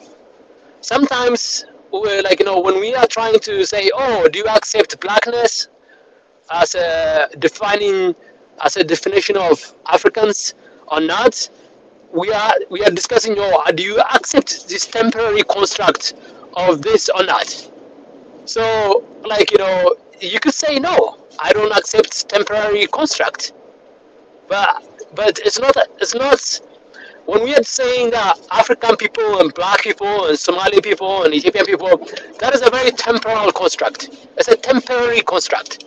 It's not a permanent construct. And I think the permanency of any construct, if you boil it down, it boils down to, we sound a little bit disingenuous when we say it, but it is or kind of like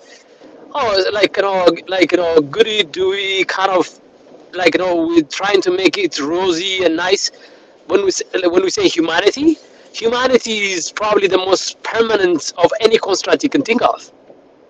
So the construct of Somalia, or the construct of Africa, or the construct of, let's say, Ethiopia, the construct of Nigeria, is more a factor of administrative need than it is of a definition of your permanent state of being. So let me explain by breaking down a little bit what I'm trying to say here. So if you break it down, say, let's say, if you take my Ethiopianness away, I'm still a human. I'm still like, my definition of humanity doesn't disappear all of a sudden. If you take, let's say, my profession away, I'm still a human.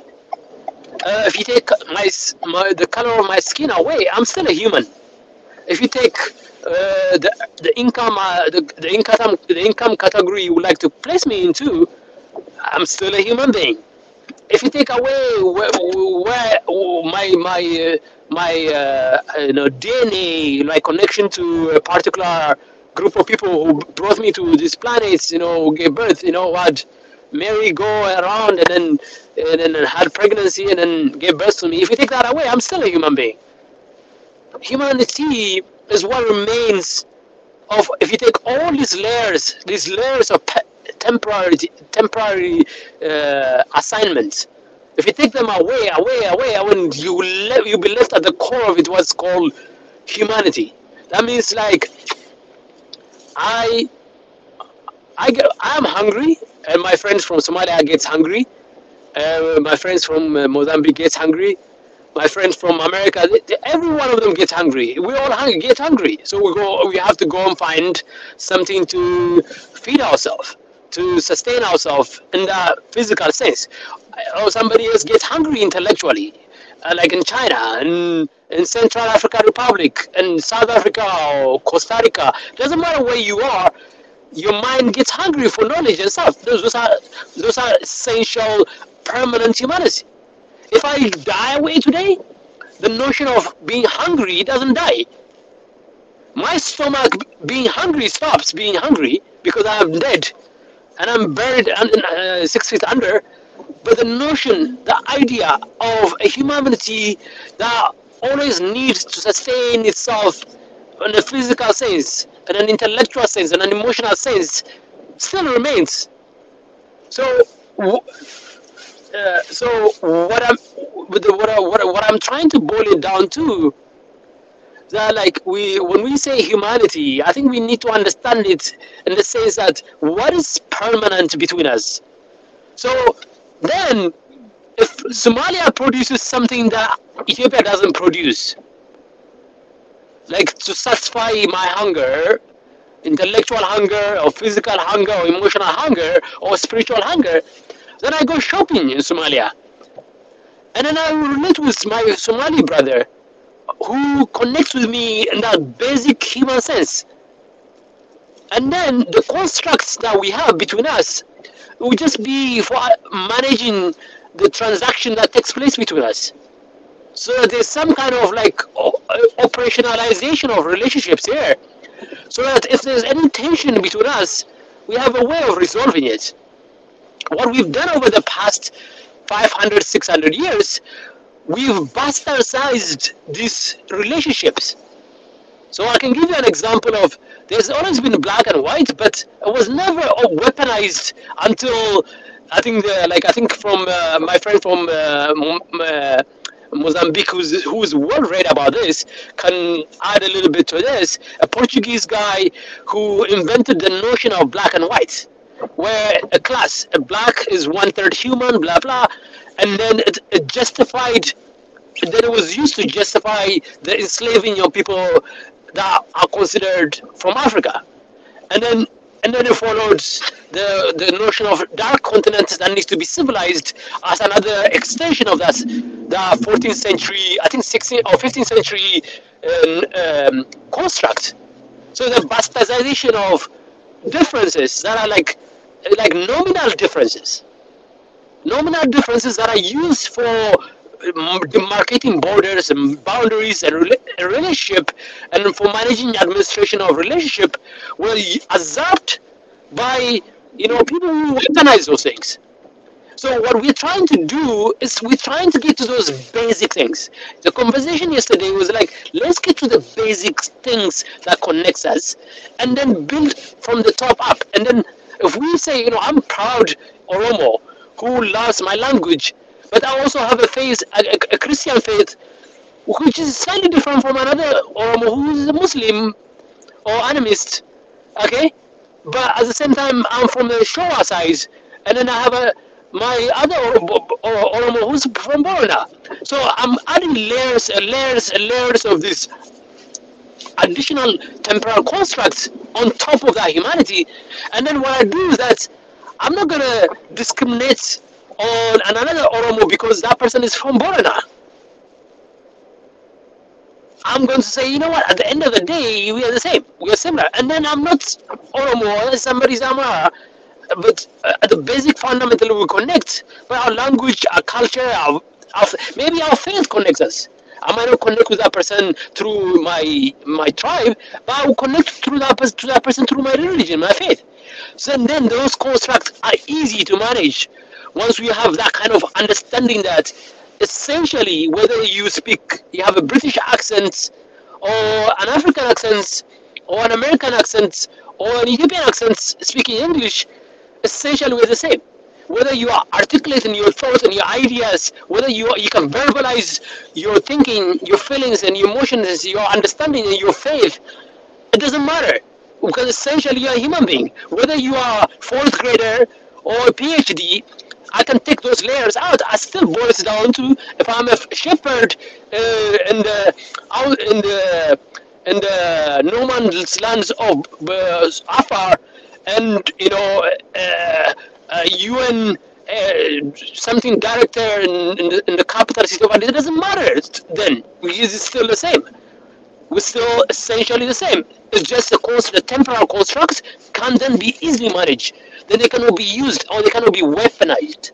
And I think that's what the essential fundamental discussions. Those are the essential fundamental discussions I would like to contribute to this dialogue. And then when I do this, I don't mean to impose a point of view, a perspective.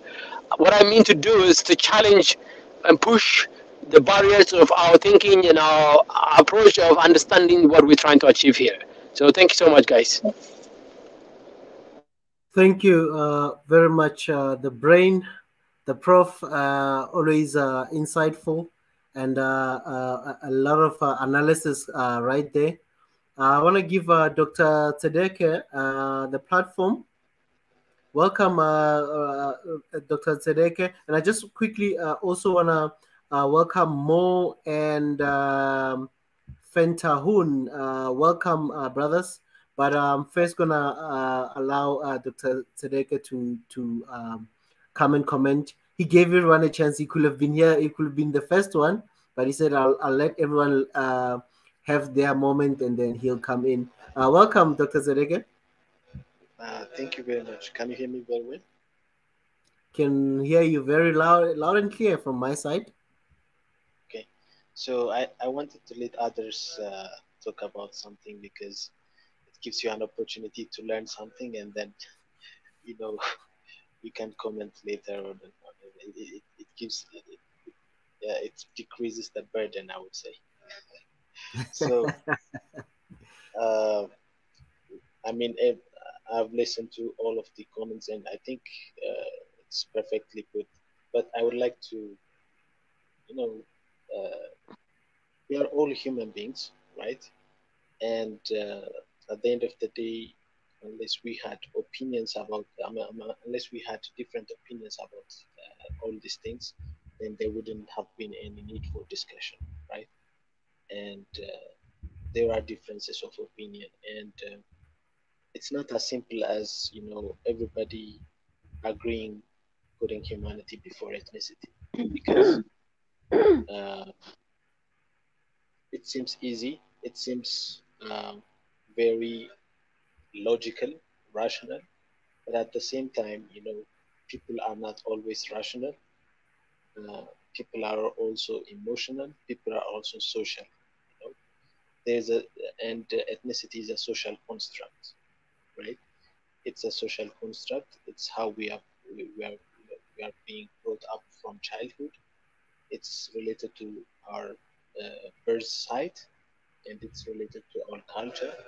It's related to what we learn from our parents, what we learn from the education system, and so on. So you can't just slip it under the carpet and say, okay, let's just forget ethnicity and then let's just be human.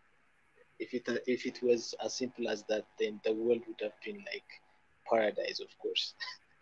But we can't really ignore it. That's the reality. But what we can do is try to humanize it. Okay, I would say humanize our ethnicity. Okay, I wouldn't say like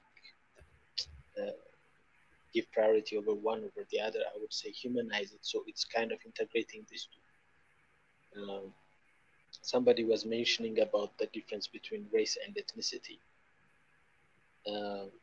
Typically what happened was people thought that just by looking at people, just by looking at their features or the shape of their eyes or the color of their skin, they could guess their race. which means their genetic makeup, right?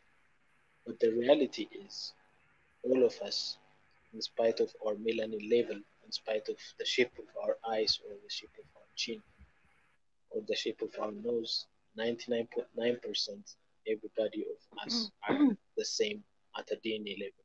So the issue of race is totally absurd, okay? Because it really oversimplifies everything. So, like previously it was said, uh, what's being identified as black is not something that we actually created.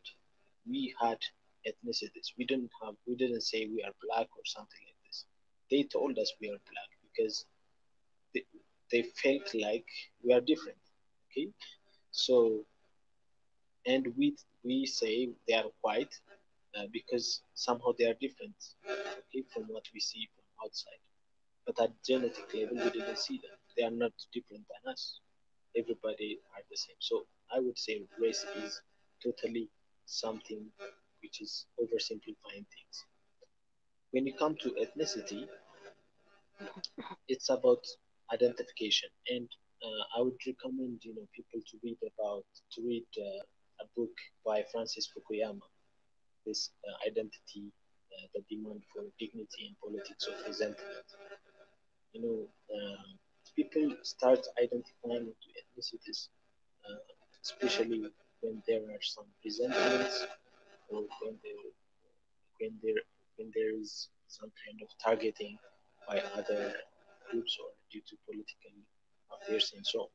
They start identifying things because they need that safety of belongingness, and it could be related to this Abraham Maslow's hierarchical needs. One of the labels is sense of belongingness. You need to feel like you belong somewhere, and that creates some kind of safety for you. But you have people who speak the similar language with you, who do the same things, who have the same music, who have the same food, and so on. So all these things are not bad. But when it is related to resentment, uh, when you feel like you're targeted and so on, especially, for example, if you have mixed identity people like me, for example, I'm mixed ethnicity, two or more ethnicities in Ethiopia. So I'm likely to not identify with one of them, with one of the ethnicities, and I feel like I'm just an Ethiopian, not really one of the ethnic groups. But what happens is if somehow somebody just assumes that I'm from one ethnicity and starts targeting me on that ethnicity, then it takes it takes Obang Meto's maturity to say to think about humanity. Okay, okay, that somebody has targeted me, or there's something bad is happening to me, but I still cannot be dissimilar with him. It takes a lot of courage to say, I'm just human, he's not perfect, I'm not perfect. But usually, what happens usually is you start identifying into a small, narrow ethnicity because of that, okay, because of somebody's sin or somebody's problems. So these things build up and then dehumanizes the ethnicity. But usually, if it is embraced, if it is not changed from uh, taking ethnicity as kind of a beauty or a kind of an expression of your beauty and an expression of diversity, and just like what Obama was saying, just like thinking like a garden full of different types of flowers. Unless you start looking at that way, then what happens is it creates resentment and then leads to dehumanizing it. So one thing that I wanted to also show here is the difference between pride and dignity. A lot of psychologists were thinking about this, and what happens is when you start identifying as an ethnicity, you take pride from that ethnicity. Okay, you either take pride from language or culture or something like that, which is not bad. But then pride usually is trying to feed into your self-importance. Okay, it's not. It's just fits your self-image. It doesn't really nourish you. Just tells you are better than someone somewhere. Okay, it's not just about one tribe in Ethiopia or something. Even being an Ethiopian.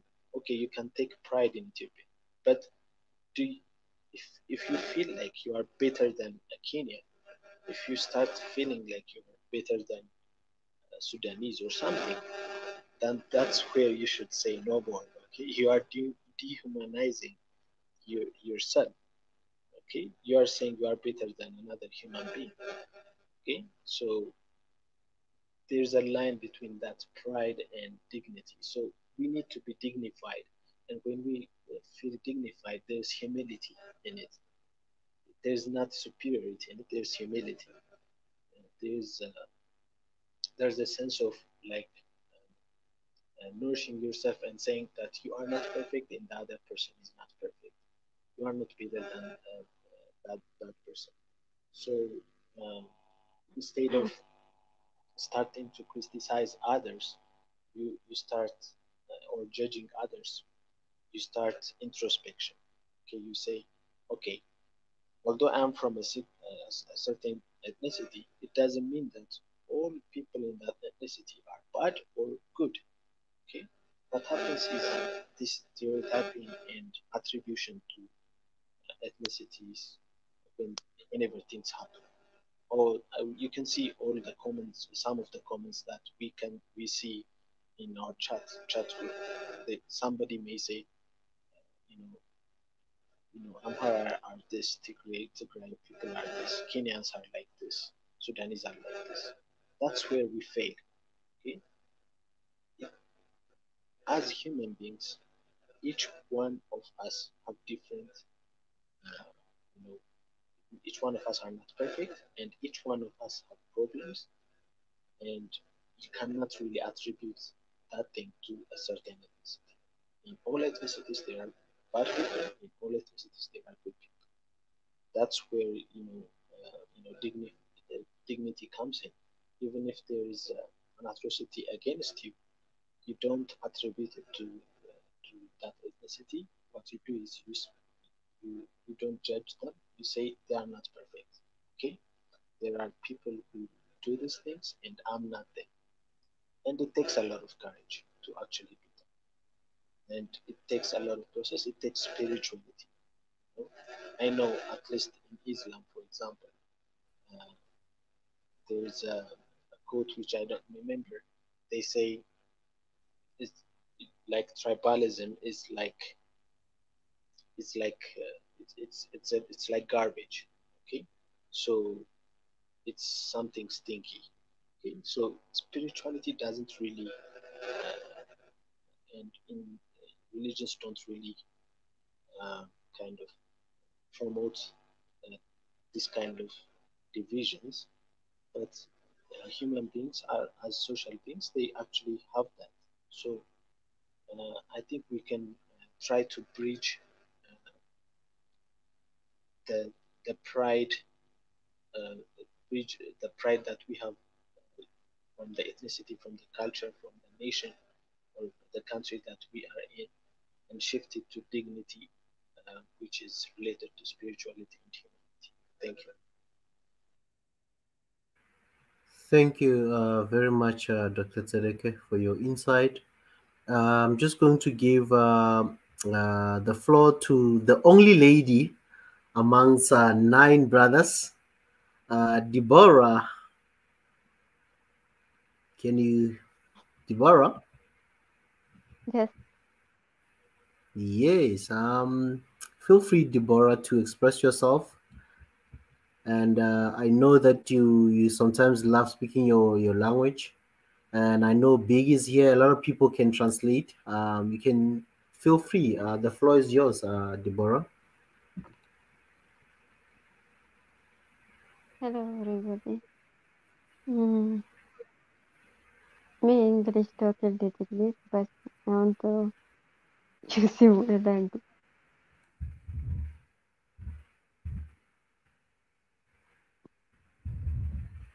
Continue, Deborah. Okay, me talking English little bit, but how No, to listen. yeah, that's why I said you can speak your language. Feel free to speak your language. I think Biggie can interpret, or Dr. Tsedeke. There's so many brothers here. We've got 9 brothers we can interpret tonight. So speak your language. I know you always. That's why I always encourage every African, come. English is not our language. We all adopted this language, Okay. and speak your language. Feel free to speak any language.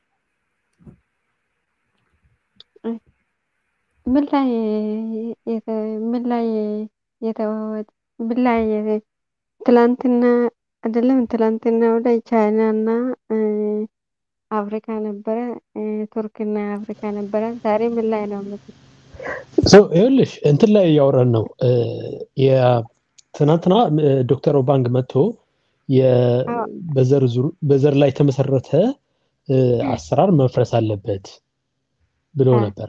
መፍረስ አለበት መሆን ያለበት በሰውነታችን ላይ የተመሰረተ ሰብአዊነት ላይ የተመሰረተ አገር እና አፍሪካ መመስረት አለብን የሚል ሐሳብ ነበርና ዛሬ እዛ ላይ ሰፋ ተደርጎ ሰውነት ከዘራችን በፊት ወይ ደግሞ ምንድነው ጸደቀ ኤትኒሲቲ በአማርኛ ብሔር በዛ ዙሪያ ላይ ሐሳብ ካለሽ ሐሳብሽን አካፊና እኛ ደግሞ በእንግሊዝኛም በሌሎቹ እንተረጉምላችኋለን። እሺ እኔ ምን ደግፋለሁ? ይሄ ነገር ይቆም ካልቆም ባቆመ ጥሩ ነው። ዘርነት ምንም ጥቅም የለም። እግዚአብሔር ሁሉም ሰው አንድ አድርጎ ነው የተፈጠረ። ሙስሊሙም ይሁን ክርስቲያኑም። ለምሳሌ እኛ ሀገር ውስጥ ኦሮሞ፣ አማራ፣ ትግሬ ብለን እርስ በርሳችን አሁን የተገዳደልን። ይሄ ደግሞ በጣም አፍሪካ አንድ ሀገር አፍሪካ ይሄ አፍሪካ ሀገር አይደለም ዓለም በጣም ዓለም የሆነ ክፉ ነገር ነው። የሆነ በቃ ለምሳሌ እኛ አሁን ምን ላይ ነው ደርሰን እኛ እናውቃለን።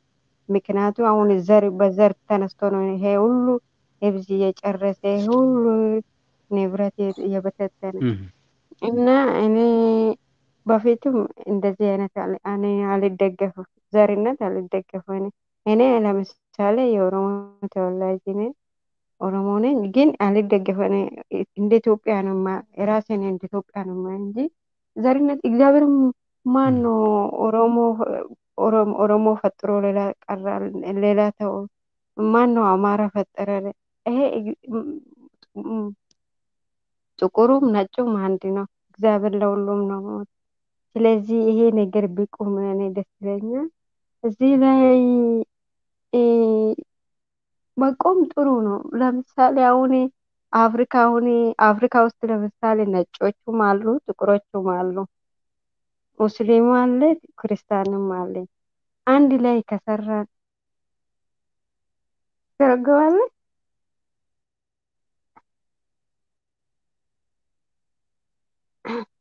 ሄሎ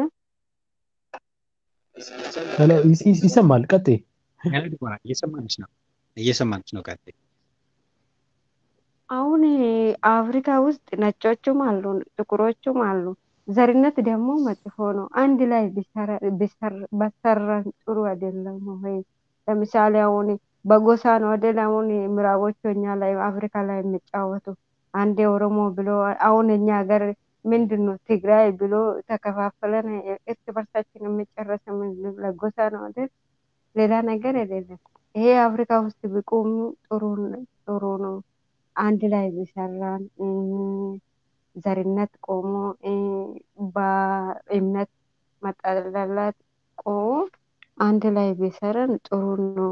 እኔ የምደገፈው ይሄ ነው እና አፍሪካ እኮ በፊት አውሮፓ ዛሬም ቢሆን ትላንትናም ቢሆን እኮ በፊት አፍሪካ አይደለም አውሮፓ የምትረዳ።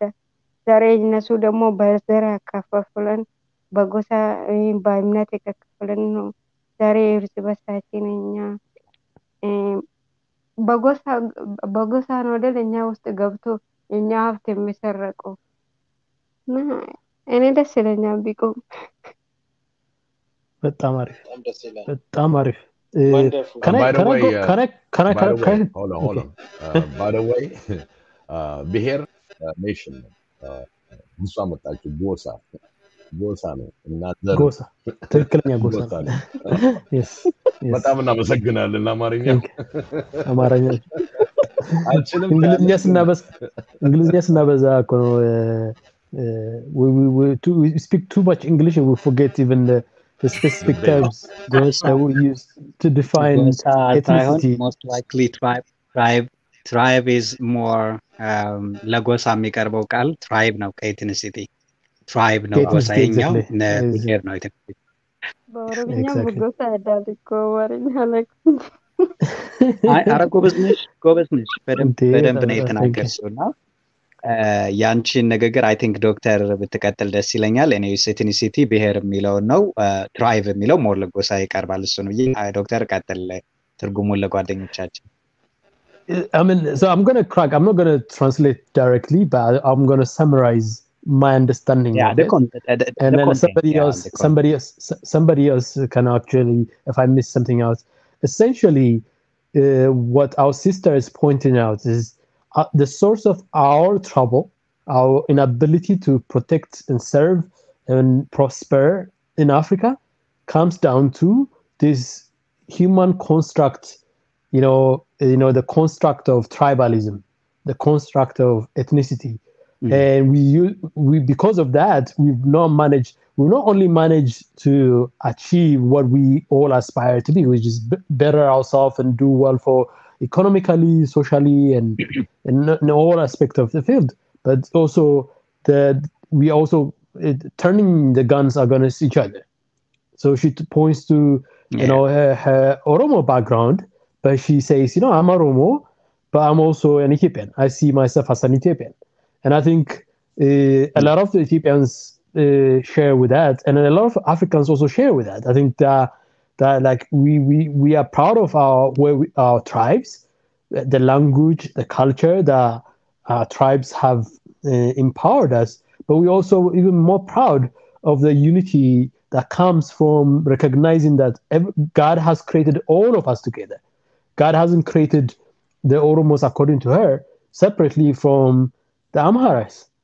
And for somebody like me who's mixed, who struggles also to find which one am I? Am I like this or that? Like it's hard to. So we are all sometimes even left out from the discussion when we are the second largest group in Ethiopia, the mixed ones, but we never counted, except in the official statistics. The political narrative doesn't recognize us. So she points out that we are struggling. We are allowing the Europeans to divide us, and we are allowing the Westerns to divide us and come in and use that as a weakness because we are also dividing ourselves in the wrong way, kind of things. I think that's the general sense I got. Somebody else could also cover other aspects I didn't cover. Thank you. Yes, I've got a question. You did. Before you ask the question, I think like let's have somebody else cover another aspect that I probably have not covered in my summary. Just to say a few ideas because you said all the things.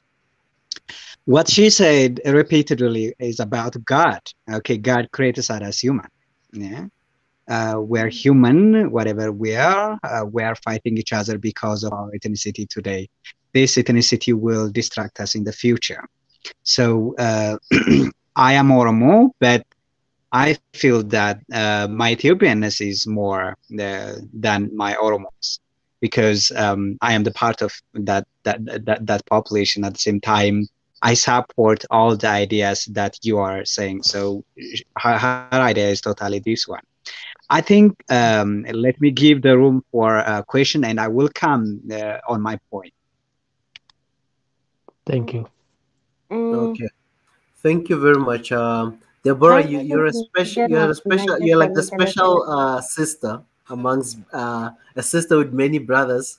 So you always have protection, you አንድ know. አንድ ትንሽ ነገር የምፈልገው Okay, okay. እሺ እሺ ማየዋች ትላንትናና ቱርክና አፍሪካ ቱርክና ቻይና ሰምቼ ነበረ እና ሁሌ እኛ እነሱ የሚፈልጉን ለምሳሌ ቻይና እኮ እኔ ሁሉም ሰው እኩል ነው ግን እኛ ለምሳሌ አሁን የኛ ሀብት ፈልጋ ነው እንጂ እኛ እብዝ ወዳ አይደለም ግን እኛ ሁሌ እኛ አሜሪካ ያገዘች ናት ቱርክ ያገዘች ናት ቻይና ያገዘች ናት ብለን ለምንድን ነው እነሱ ጋር እኛ የሚወድቀው በጥግነት ለምንድን ነው የሚኖረው አፍሪካ የራሱ መቻላት ሲል ለምሳሌ አሁን ኢትዮጵያ ውስጥ ከወሰደ ኢትዮጵያ አሁን ዓለም መገበት የሰው መሬት እኮ ዓለም የመገባል ብዙ መሬት ጥሩ መሬት አለን ውሃ አለን አፍሪካ ምንድን ነው ምን አጣኑ ጥግነት የምትኖረው ሁሌ ለምንድን ነው አንድ ላይ የሚሰሩ ለምንድን ነው ልዩነታቸውን ለምንድን ነው ልዩነታችን ለምንድን ነው የምትተውን መቶ ጥሩ ነው ለምሳሌ አሁን እኮ እነሱ ሆኔ ነገር ጠብ ወይም ደግሞ እንደ ባለፈው ወይም ደግሞ እንደ በፊት ኮሎኔልስ ምናምን ቢያመጡ እኮ እነሱ ወታደር እኮ አፍሪካ ውስጥ ነው ለምሳሌ ናይጄሪያ ውስጥ አለ ቡርኪና ፋሶ አለ ሶማሌ ውስጥ አለ ጅቡቲ ውስጥ አለ ለምንድን ነው አፍሪካ አንዱ ነው ሚሊተር አንድ ላይ ለምሳሌ እንደና ናቶ ምንድነው እነሱ የአውሮፓ እና የአሜሪካ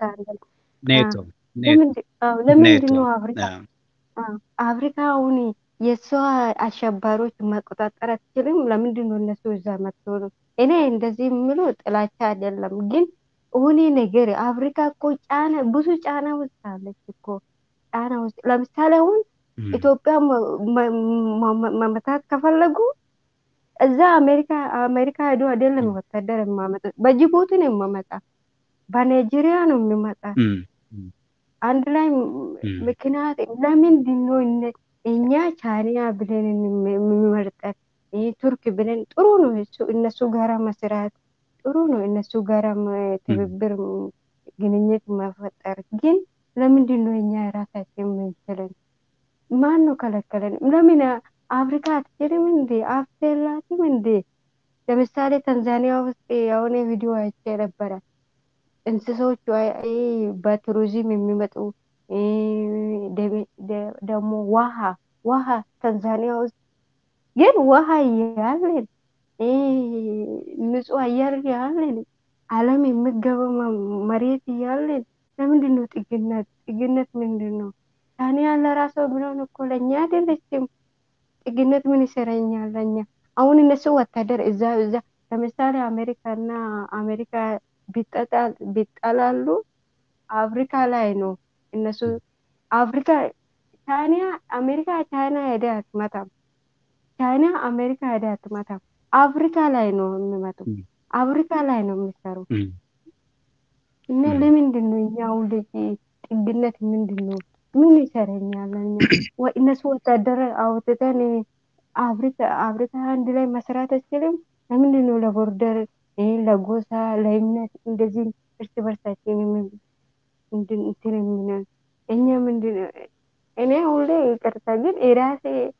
ቢያሰብ ቋንቋ ያስቸግረኛል እንጂ በጣም ነው የምናድደው ለምንድን ነው እኛ አፍሪካ እኮ ዓለም እየመገበች ናት እነሱ ደግሞ እኛ ምግብ እየመገቡ እኛ ሀብት የወሰዱ እኛ ላይ ወታደር እየሰፈሩ እኛ ላይ የገዛ ሀገሩ ላይ ባለፈው ናይጄሪያ ተወላጆች የገደሉ የገዛች ነገር ላይ መተን እነሱ ይገደልኛል ሰሜን እኛ አሸባሪ አሁን ቲፒኤልኤፍ እኮ አሜሪካ ካልገባች እኮ ይሁን በፖለቲካ ይሁን የሀገር ሸማግሌ የእምነት ብለን ማፈታት እንችላለን ግን እነሱ ለነሱ ጥቅም ብሎ ያ ሁሉ ይብዝ አለቀ ያ ሁሉ ሀብት አለቀ ያ ሁሉ ኢትዮጵያ ውስጥ ያለ ሁሉ አማራ ክልል አፋር ክልል ያ ሁሉ ያ ሰው የሞተ የሞተ ሁሉ ሰው አሁን ይመለሳል?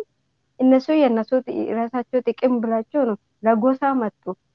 ትግራይ እኮ ክልል ናት እንጂ ኢትዮጵያ አይደለችም። ኦሮሚያ ክልል ናት እንጂ ኢትዮጵያ አይደለችም። አማራ ክልል ናት እንጂ ኢትዮጵያ አይደለችም።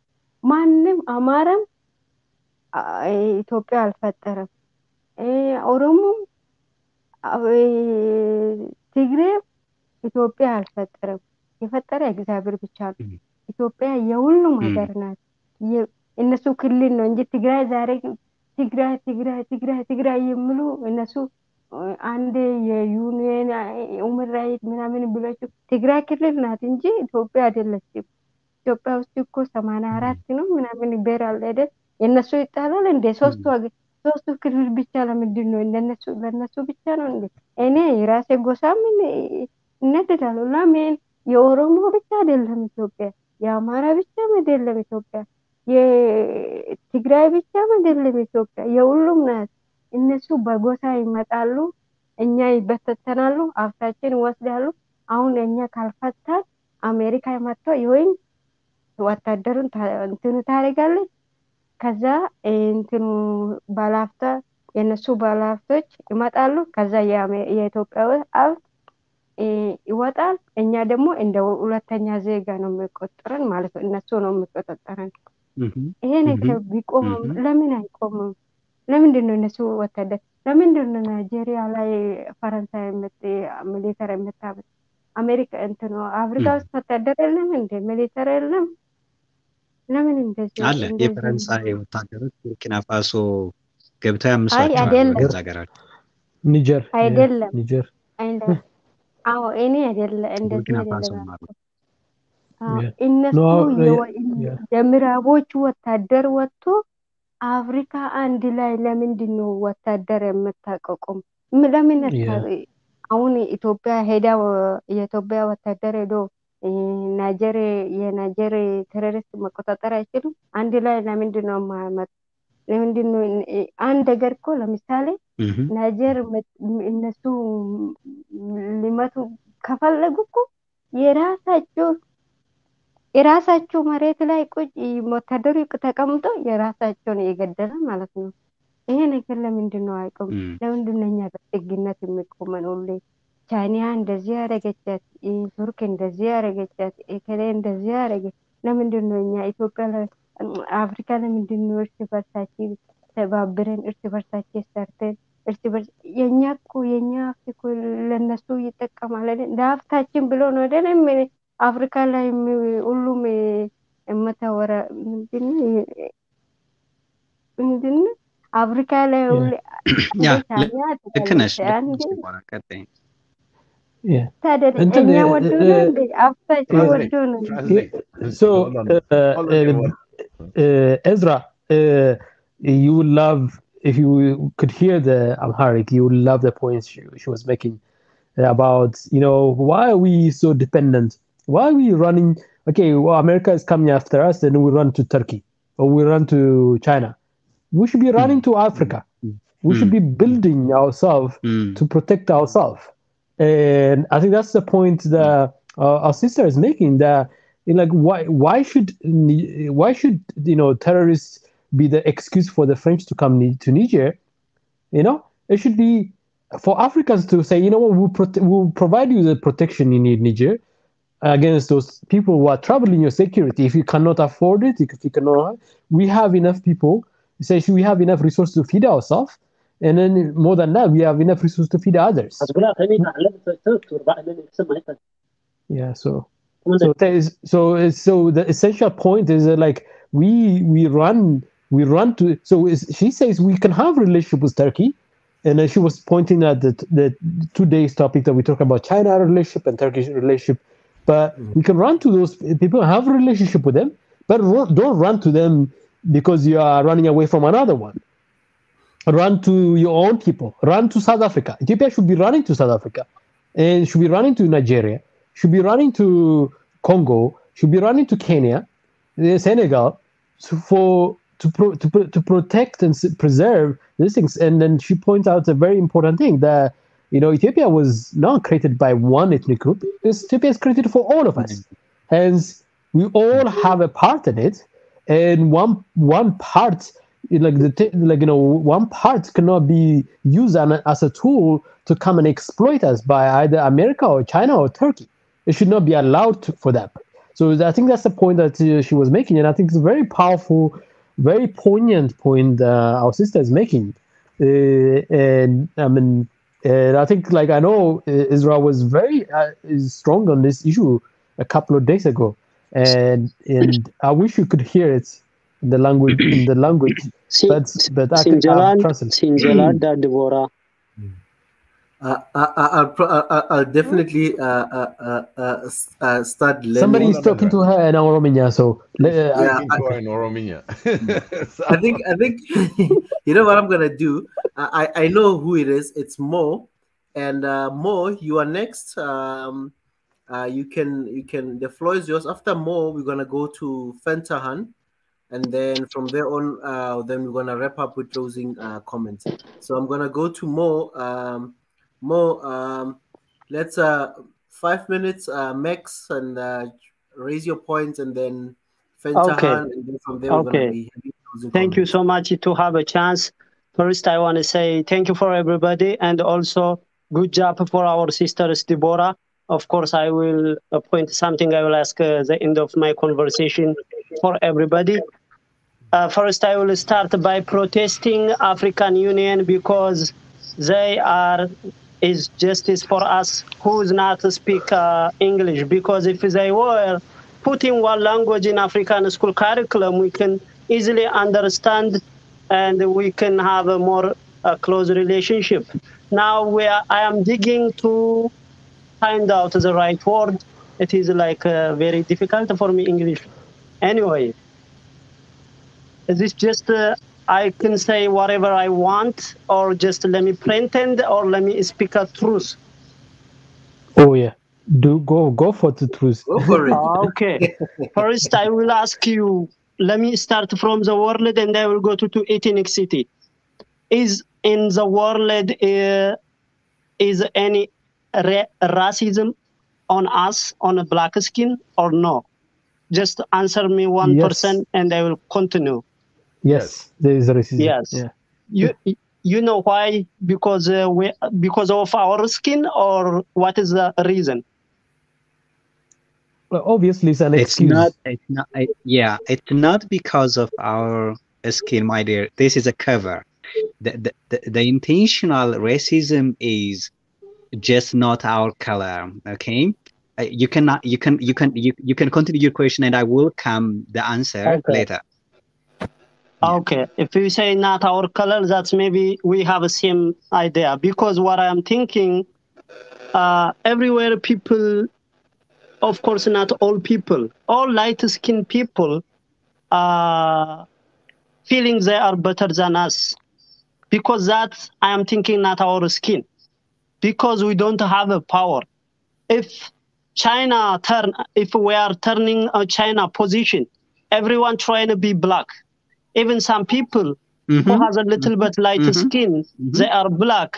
They trying to be like white. Or that people, not only that black people who trying to be white, even lighter skin people trying to be black. Because if we have a strong military, if we have a strong economy. Not, for example, I used to work light skin restaurants. I am very skinny and I look like Yekomabab, but other black brother from West Africa. What did he say? Yekomabab means a standing snake. He's so skinny that he looks like a standing snake. I like that. Yeah, and there, I am from East Africa, one standing snake guy, and one from West Africa, very muscly, nice and dedicated guy. All light-skinned ladies run for him because he look better. No one has come to me. That means he has power more than me. People think, because I am black, no, not we are black, but because we don't have a power, because we don't collaborate it, because we hate each other. We are humble for others. We are mean for each others. That's so true. Why is that the case, my brother? You got the case right So, there. first of all, to understand each other, it is a million kind of psychologically in Africa. Even in my country, it is a lot of different Senalbona. I don't know what. I think psychology and Senalbona are the same. I don't know. No, consciousness. Yeah, psychology. Oh, Yeah. consciousness may be a little bit different. Yeah, it's not bona. It's not bona or psychology. Yeah. Yeah, at least if the African Union use guys who is educated and who have a power to activist, you have to push the African Union to put one language which is have maybe more historical or more African words or more people speak in Africa. Put on a school I vote curriculum. for Swahili nation. I vote for Swahili because it's an easy language to learn.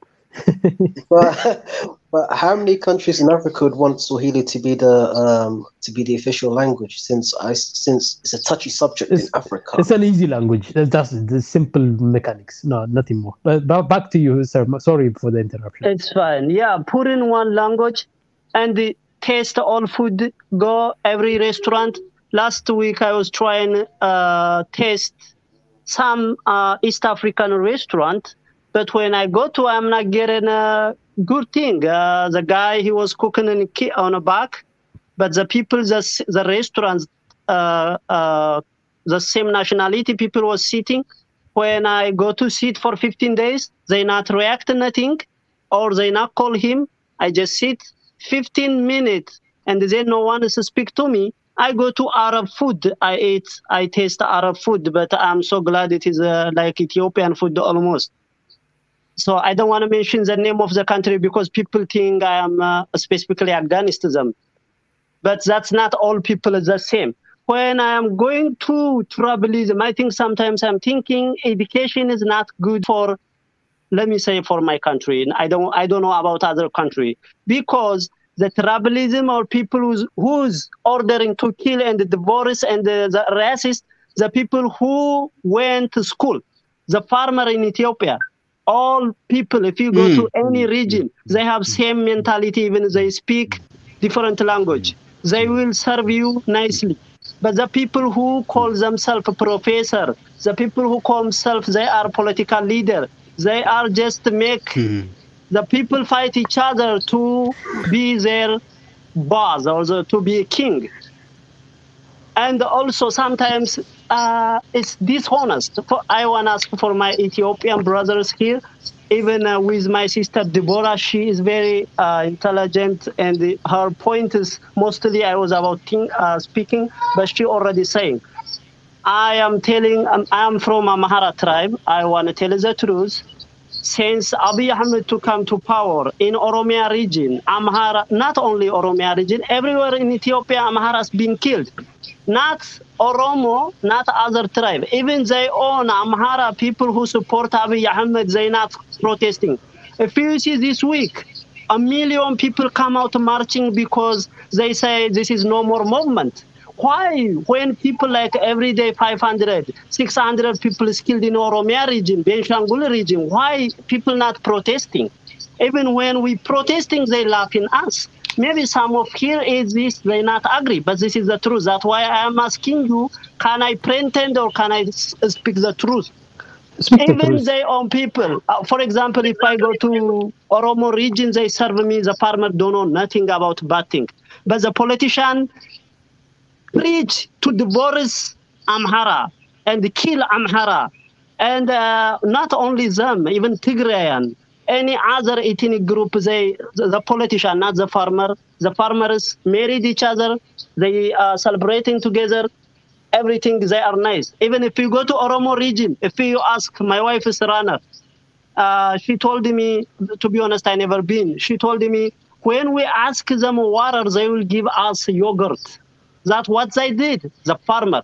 But the politician who went to university, if you see the all media, every day they preaching to kill Amhara, and also they kill him for 4 years. But this, they call themselves Ethiopian, they never say no.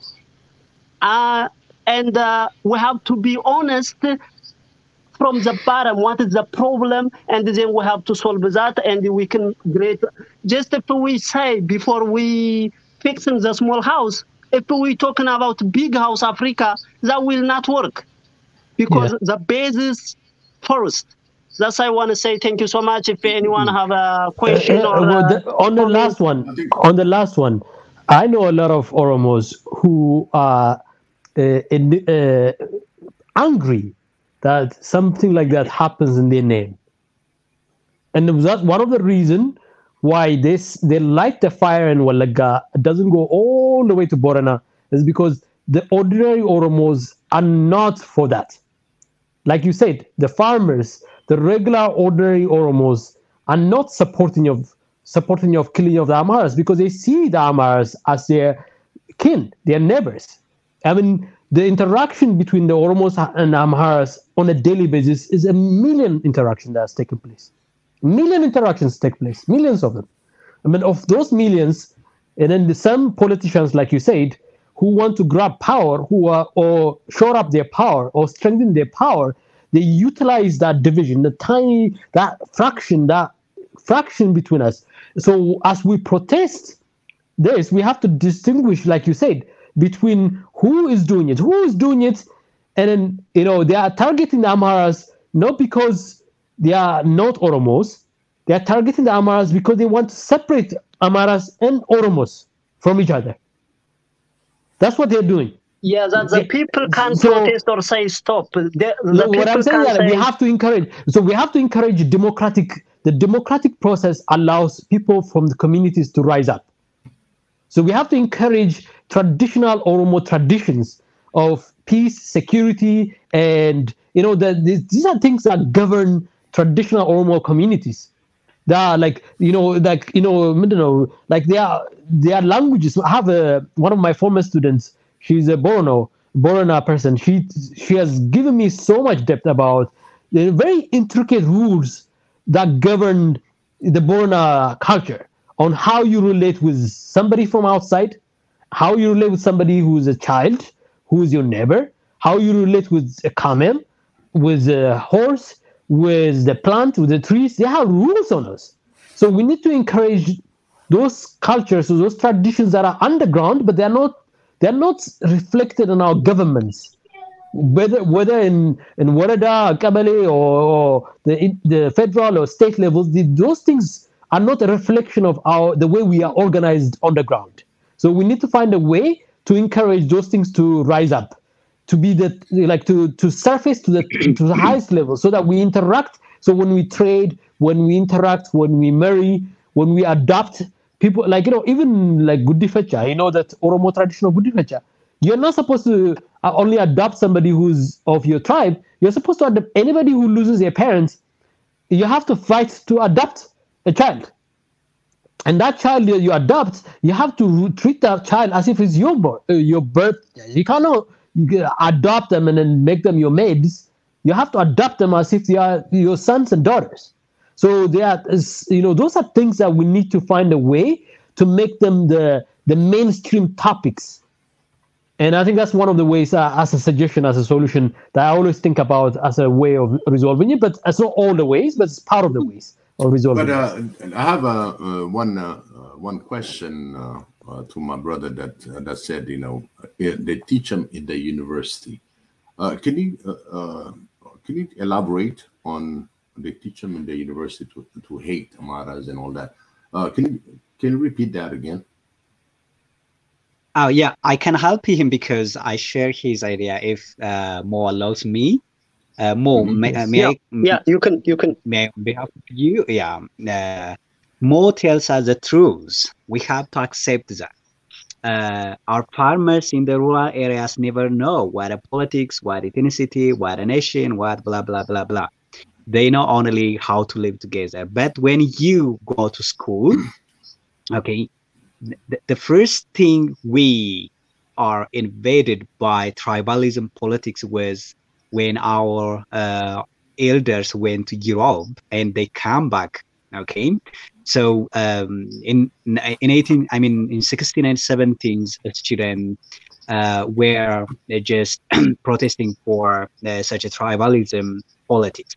Later, when they get the chance to join the university and high school, primary school, usually they teach their students how to hate others, other than to love others. Okay, this grown up and generated another generation. That generation continues to do that. Then when they go back, they teach their family also how they were suppressed by the other nation. For example, in some Oromo's region, yes, there are many Amharas being killed every day in Oromo regions. But on the other hand, there are many Oromos who are died to protect Amharas in Amhara region right now. So I am Amhara, so I don't want to conclude that Oromos are killing Amhara, because there are thousands of Oromo who are died to protect me in Gashana, Lalibala, Waldea, Desi, blah blah. So the university, the high school teachers poisoned the young. The young, again, when they get old, poison the others. So this has to be cut down, and the curriculum must be evaluated. This is the most idea. I hear you, because I just want to make sure that it's well articulated on this panel, because I'll tell you one thing. Okay, you ever heard of the expression "garbage in, garbage out"? Yeah. So basically, when you are a teacher and you're teaching the future leaders, you have to have a very strong teachers. And there are a lot of them out there.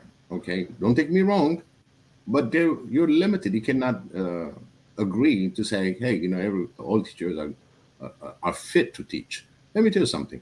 When I say garbage in, garbage out, including people that have their masters and forget the BAs and all the way to doctorate, to tell you honestly, people that have the masterate cannot even read or write English properly.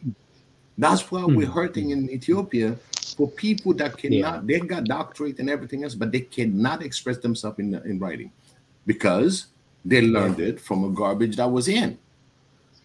And then when they come out, they become just part of the garbage. So now, if you really want to talk about education, this is going to be one subject that I want to take on another conversation. But again, remember what I said, garbage in, garbage out. And that means if the teachers are not up to the standards, how can I expect them to teach me? So it's a question. English is not our language, but if you are there to teach a subject in English, you better know what you're talking about, and you better know your students. Are they fit to write in English? Are they fit to read in English? Or is it something that somebody reads it and somebody translated right there? Where I went to school, can I add something to? Let me finish up real quick, Ezra. When I went to French school, sorry for interruption. Sorry for interruption. I am so surprised with your idea. Let me tell you a practice. I will share you a video in Bahar Dar. Just a month ago, I went to the school for on the wall of the class. There were different types of written sentences, which were very shameful. Look, there are many teachers getting in and out in the class. Okay, let me read one sentence, which is a very shameful for a grade 7 and 8 students. I don't know how to say. Kiss my ass. This was the sentence written near to the board that a teacher can read when he or she comes in and get out. No teacher opposed this and advised the student to cancel it. And there are many types of sentences on the ground. I mean, on the wall. So how could we expect, a genuine generation by these teachers? This is what you are saying. Go ahead, please. Yeah, this is Big E, by the way, not Israel. So that's what I'm telling you. Because because for me, on a personal level, on a personal experience, when I went to school, my first grades, kindergarten, I started at 4. It's a French school, 100% French school. By the time I got in, I spoke Tigrinya only in Addis. I didn't understand Amharinya. So I was a foreigner within my own country. So now I'm learning another language, which is totally foreign for the country, French. And guess what? I have no accent in my French. I speak like Peruvian, but I started early with good teachers. So when it comes to African university, we should have the educator has to pass a performance test that he's able to teach whatever difficult faculty that he's in. And at the same time, if he doesn't know how to read and write himself, how did he correct his student? There might be some brilliant student in there. They're just there to pass time and graduate eventually. But do we have a standard? I think we're going to look into our university standard. Whatever the language that you're teaching, actually, you should be the matter of expert to teach the young. Not just by bringing the book out and tell them to read from this chapter to this chapter. And when the question comes, sometimes, depending on where you are, he might speak to you in Oromo, or he might speak to you in Amharinya or Tigrinya, whatever that's the basic language. You're not learning the language. Because if it is a standard in English, you should be able to read and write in English. And I'm not going to be talking about, to be perfect in your English when you speak the language, but at least the reading and writing, it has to be perfect, because you go to school and you're learning that. But if the garbage is in and that's teaching you from learning from a garbage, you'll end up by being the product of a garbage. So I'm sorry to say that, but our education system. Can I give you an example? Can I give you an example? Like one of my students, like I told you earlier, from Borona, when she first came to Addis from Borona, she had a sense of what the Ethiopia. But when she went into school, one of the struggles that we talked frankly about is, when she joined my high school, and we had this discussion about how to resolve that. And she was like, she had this teacher who said, you cannot spell your language in the way Oromo spell your language. And she was punished for that. And I remember being outraged as she was telling her story to me, that so it's not just one way or another. We are sometimes so we talk about, let's say, Adwa. We celebrate Adwa in our school, and as we're celebrating Adwa, the music, the dance, was all skita and all skita. And she came to me like, Mister, but didn't the Oromos fight in Adwa? Why isn't Oromia in the music? And I pushed back and said, I'm not going to name her name. And she was like, you have to stand up and push back. Whoever is organizing that, you have to say, I am part of it. You have to claim your part in it. So in our school, we begin to think about this essence of, so as I studied a little bit more, what I learned that the education system that we have, it is about content. Content is what our education system is about. These are Western style content. What our education system should be about humanizing person. A humanizing education should be the center of learning. So when a child comes in, you have to find a way, how do I empower agency, individual agency and community agency? How do I promote the sense of self that is defined in their humanity? So if I'm teaching you chemistry, and if I'm teaching you biology, if I'm teaching you math, those are not just content, those are tools and instruments of empowering your agency, empowering your humanity. If I'm teaching you language, I'm empowering your agency. Then it's not just up to the teacher to come to the classroom and to point out, what is written is abhorrent, is unacceptable. It is the person next to that student who wrote that. say, you know what, this is unacceptable. So then you create a scenario whereby it's not just the teachers that are going to hold the students accountable, the students are going to hold them accountable too. So thank you so much for this. Sorry to disturb you there.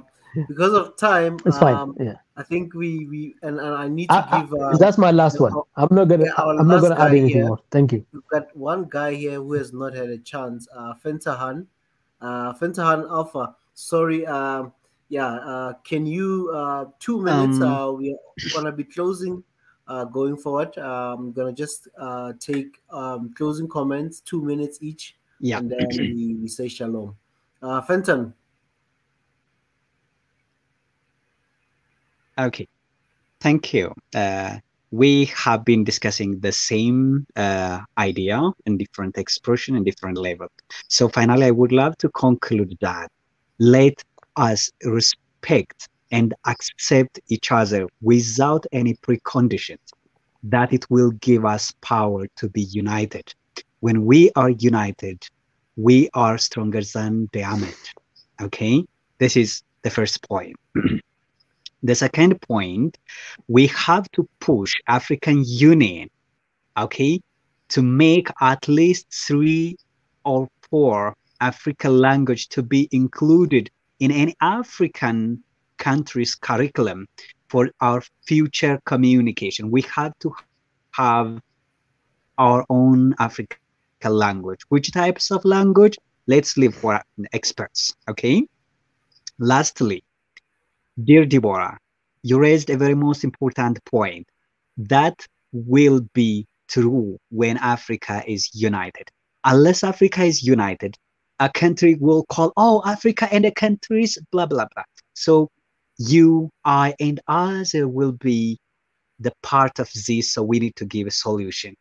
Last but not the least, thank you, Uzra, for your facilitation and all the participants for your time, because 1,000-kilometer journey will start in a single foot. This is my last word. Thank you, Uzra. Bye-bye. Thank you very much, Fenton. Tell me, Fenton, did you receive my email? Okay, but anyway, I will see it. I will check, dear. I will check. Yeah, just check for me that email. Hey, Israel, I got to leave in about 2 minutes. I just want to really. Yeah, I'm closing, Biggie, from your side. Closing comments. Let me put it. I got a couple of minutes, and it's about humanity before ethnicity. In conclusion, this is what I look at about ethnicity. Ethnicity is like a small cell of another cell part of humanity. We just need to get rid of the cancerous cell within ethnicity. One, the first thing that comes is hatred. So we need to promote love. The other thing, division, even among the ethnic group. You promote unity. When you stop promoting unity, then you have apathy. When the apathy is just a psychological condition, right? In which a person suppresses their positive and negative emotions, motivation, happiness, excitement, etc. So we replace that with compassion. This is how I conclude about humanity before ethnicity, in order to have humanity to excel. Thank you very much, Biggie. Much appreciated. You can now go and make some bread. Go make some bread. Yes, absolutely. It's about a bread. You need that bread. Go make it. Go make it. Making it. All right. Xavier be with Thank you. And Biggie. All the audience, the commentators. And please keep subscribing, because we need y'all. We cannot be united without you. In order to unite, we need another person, right? So I want you to be part of this movement. And thank you so much for all of you. Deborah, I'm just thrilled to hear your voice. You're simple. And I think people are going to vote for you to be in AU, to tell you honestly. I think you're going to tell them all what they need to know. Say it, Debbie. Deborah, but I'm going to corrupt. በጣም እንዲያው በቀላሉ የሚያዝ ነገር አይደለም። ግን ስትናገሪ ሁሉ በቀላል አማርኛ በቀላል አነጋገር ነው የተናገርሽው። ግን የቃላቶችሽ የተጠቀምሻቸው አማርኛ ቋንቋሽን ባይሆን ትክክለኛ አማርኛ ነው የተጠቀምሽው። ግድ የለሽም እህቴ፣ ለኤዩ ነው የምናደርግሽ። ለምን አንቺን መስማት አለባቸው። Yes. Thank you very much. Appreciate it. Deborah is our it's like the sister among brothers. You know, when you find that in a family there's like 7 boys and only 1 girl. So Deborah is like that, you know. Yes. She's a special lady in the house, you know. Absolutely. I agree with you, Ezra.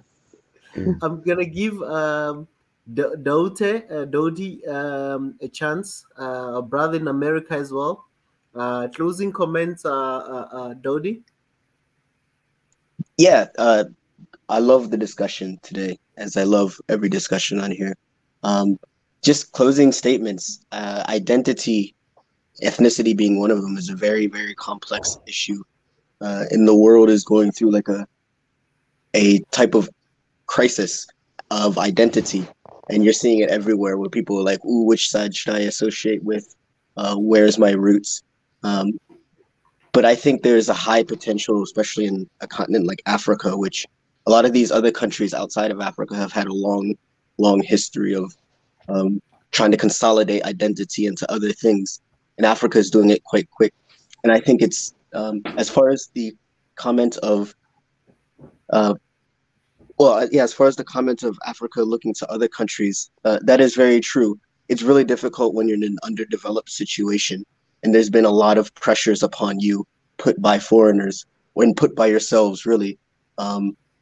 But I think that's also shifting as well. And I think you see positives with, say, I mentioned this many times, but the Cabo Delgado region in Mozambique and Rwanda troops, and then the Southern African Federation and how they're handling that. And so there is a lot of cooperation, which is really good. And I think I just want to highlight from not being on the continent as much as I would like to be, there's so many positives that I see. And just remembering that is very, very important. So thank you guys so much. Thank you very much, Dodi. You are in the continent because remember, connection is also, it comes in many ways. So we know your heart is here with us, but you have to also, like Biggie, go make some bread. So you are holding the African flag there in America. So never feel otherwise or feel that you've detached yourself. When time is right, come home, come and visit family, come and invest, come and do whatever you feel. But you are with us in our hearts. You are in the continent because we know where your heart is. So don't feel condemned, and we love you, Adode. Just give Josie. I think, as I said, he loves the way he's so articulate. Josie, welcome again. Closing comment. With all the discussions, really, particularly our dearest Deborah, I want to say, Baye Galatomi, Baye Dogudage Sadetan Siada, I wish you more opportunities. I want to appreciate Deborah in Afan. Will you permit me? Absolutely. Okay. Deborah, baay'ee namatti tola. Wanti ati jette hundumtuu gaariidha. Iddoo guddaa geessa jedheetanii yaada. Dhugaa galatoomii akka sagantaa kanarraa hin hafne hirmaadhu yaadanuu kenni. Yeroo itti aanutti immoo Liibiyaa guyyaa tokkummaa Liibiyaa ayyaaneffachuudhaaf deemna. Yeroo sana irratti illee argamtee wantoota jiru wanta adda argita waan ta'eef irratti argamsiin jechuun barbaada. Baay'ee galatoomi haa eebbisu Waaqayyo. Yes, I appreciated her and invited her to take part on our special occasion coming up regarding Libya Unity Independence Day. that is coming up after a couple of days, I think. And so Yes. that is what I informed here. And we all should be get ready to take part, to say something, to come up with new vision, new outlooks, and new thing, special thing to share to the audience. That is what I want to say. The first point, the point I want to raise is regarding conflict made between Oromo and Amhara. They say actually it is in my locality, by the way. I'm in Wollega, Amhara. This conflict Oh. is being made in Wollega. I'm resident. You know, it is turn taking. Not only the Amaras are killed, on their turn, the Amaras come and kill. It is not the matter. The matter is not between Amhara and Oromo. The problem is, as it is raised by brothers, and they make it for political benefits. They are benefited when people are killed. They are benefited when conflict is there everywhere, unless they can't be benefited, particularly their youth people. I want to condemn this conflict. And that is what I want to say. Let me give you one example. Recently, there was a burning issue on social medias of Ethiopia and outside, which is based on religious conflict. Someone insulted and condemned Prophet Muhammad. People were insulting each other's religion, and many things have been made. You know, the people do not know the objective behind. The objective behind. The objective is to get political benefit, a political fijota. Who can translate this to me? Yeah, you said yeah, it right. yeah, Yeah. for political benefit. They make it. If the person is in America, if a person who insulted publicly the prophet is in America or in Ethiopia, let's say, is there no Muslim around him to ask him why he said so? Why do we make a big issue an international or national? Why do we beat our brothers who are innocent? And why don't we look across the mountain, across the issue? What is behind? What hand is behind the issue? It is the same like the war being made in Ethiopia. The issue is another, but the sacrifice is made by the poor Ethiopians who don't know, both from Tigray and from other Ethiopian ethnic group. And so it is a game. The game begins from outside the country for different purposes. Actually, different medias have made their own conclusions, their own evidences behind what is behind this war, actually.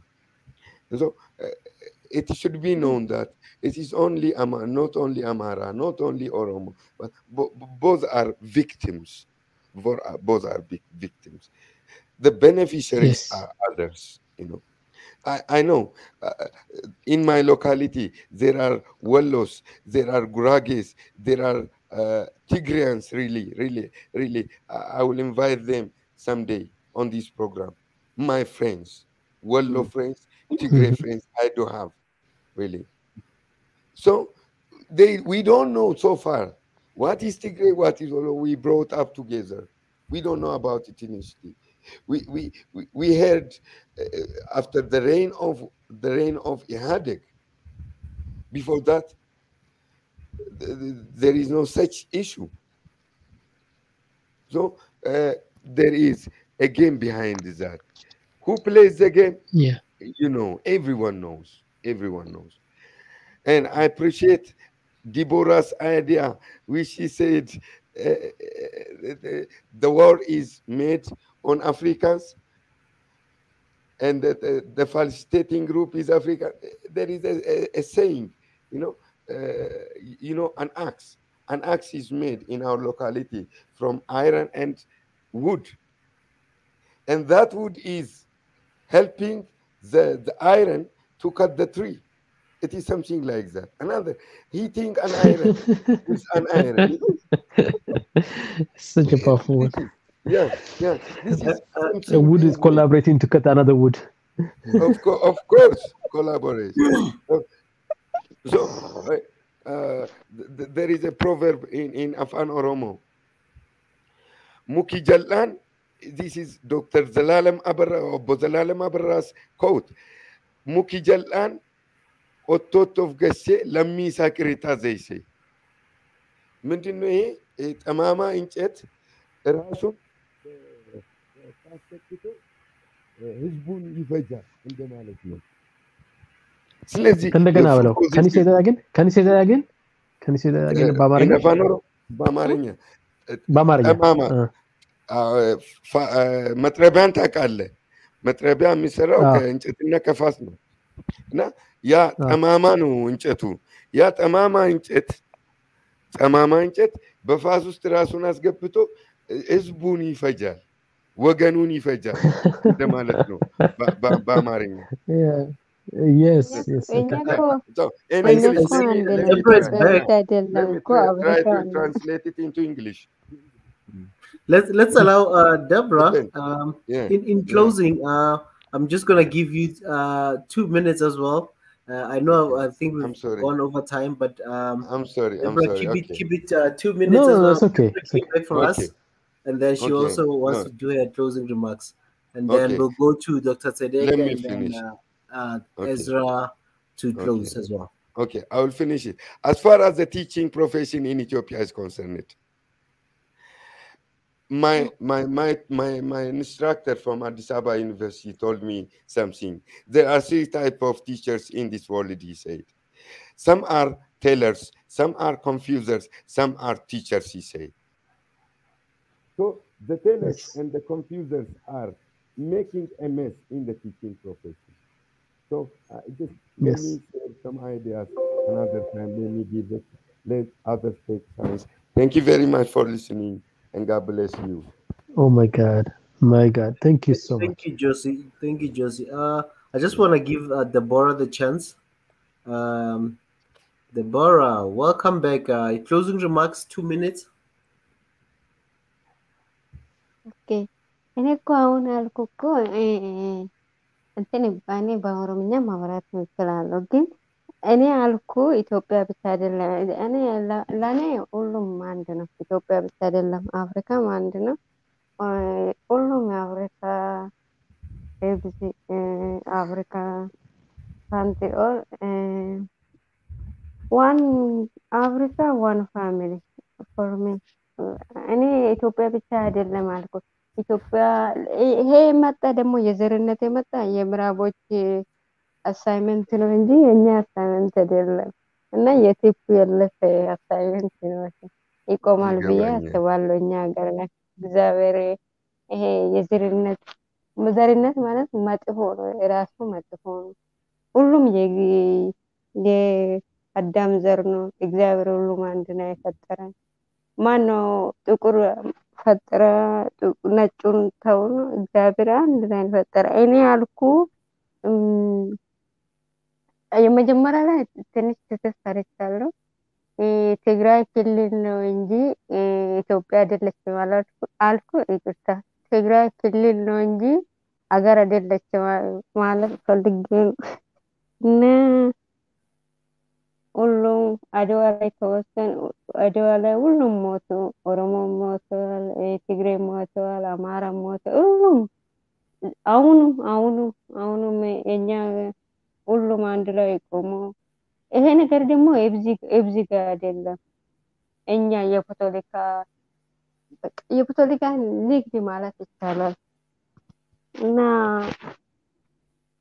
በኦሮምኛ ማለት uummanni hundinuu walqixa ani Oromoo yookiin immoo Amaaraa bichaadha tokkoffaan yookiin immoo Amaaraa bichaadha yookiin Tigree bichaadha yookiin immoo Affaar bichaa miti an Affaar bichaa miti Itoophiyaan kan hunduma keenyatti jechuukooti malee ለምሳሌ የዘርነት ከወሰድኩ ለምሳሌ ሱዳንን ወስዳለን ዳርፉር ላይ አሁን በዘርነት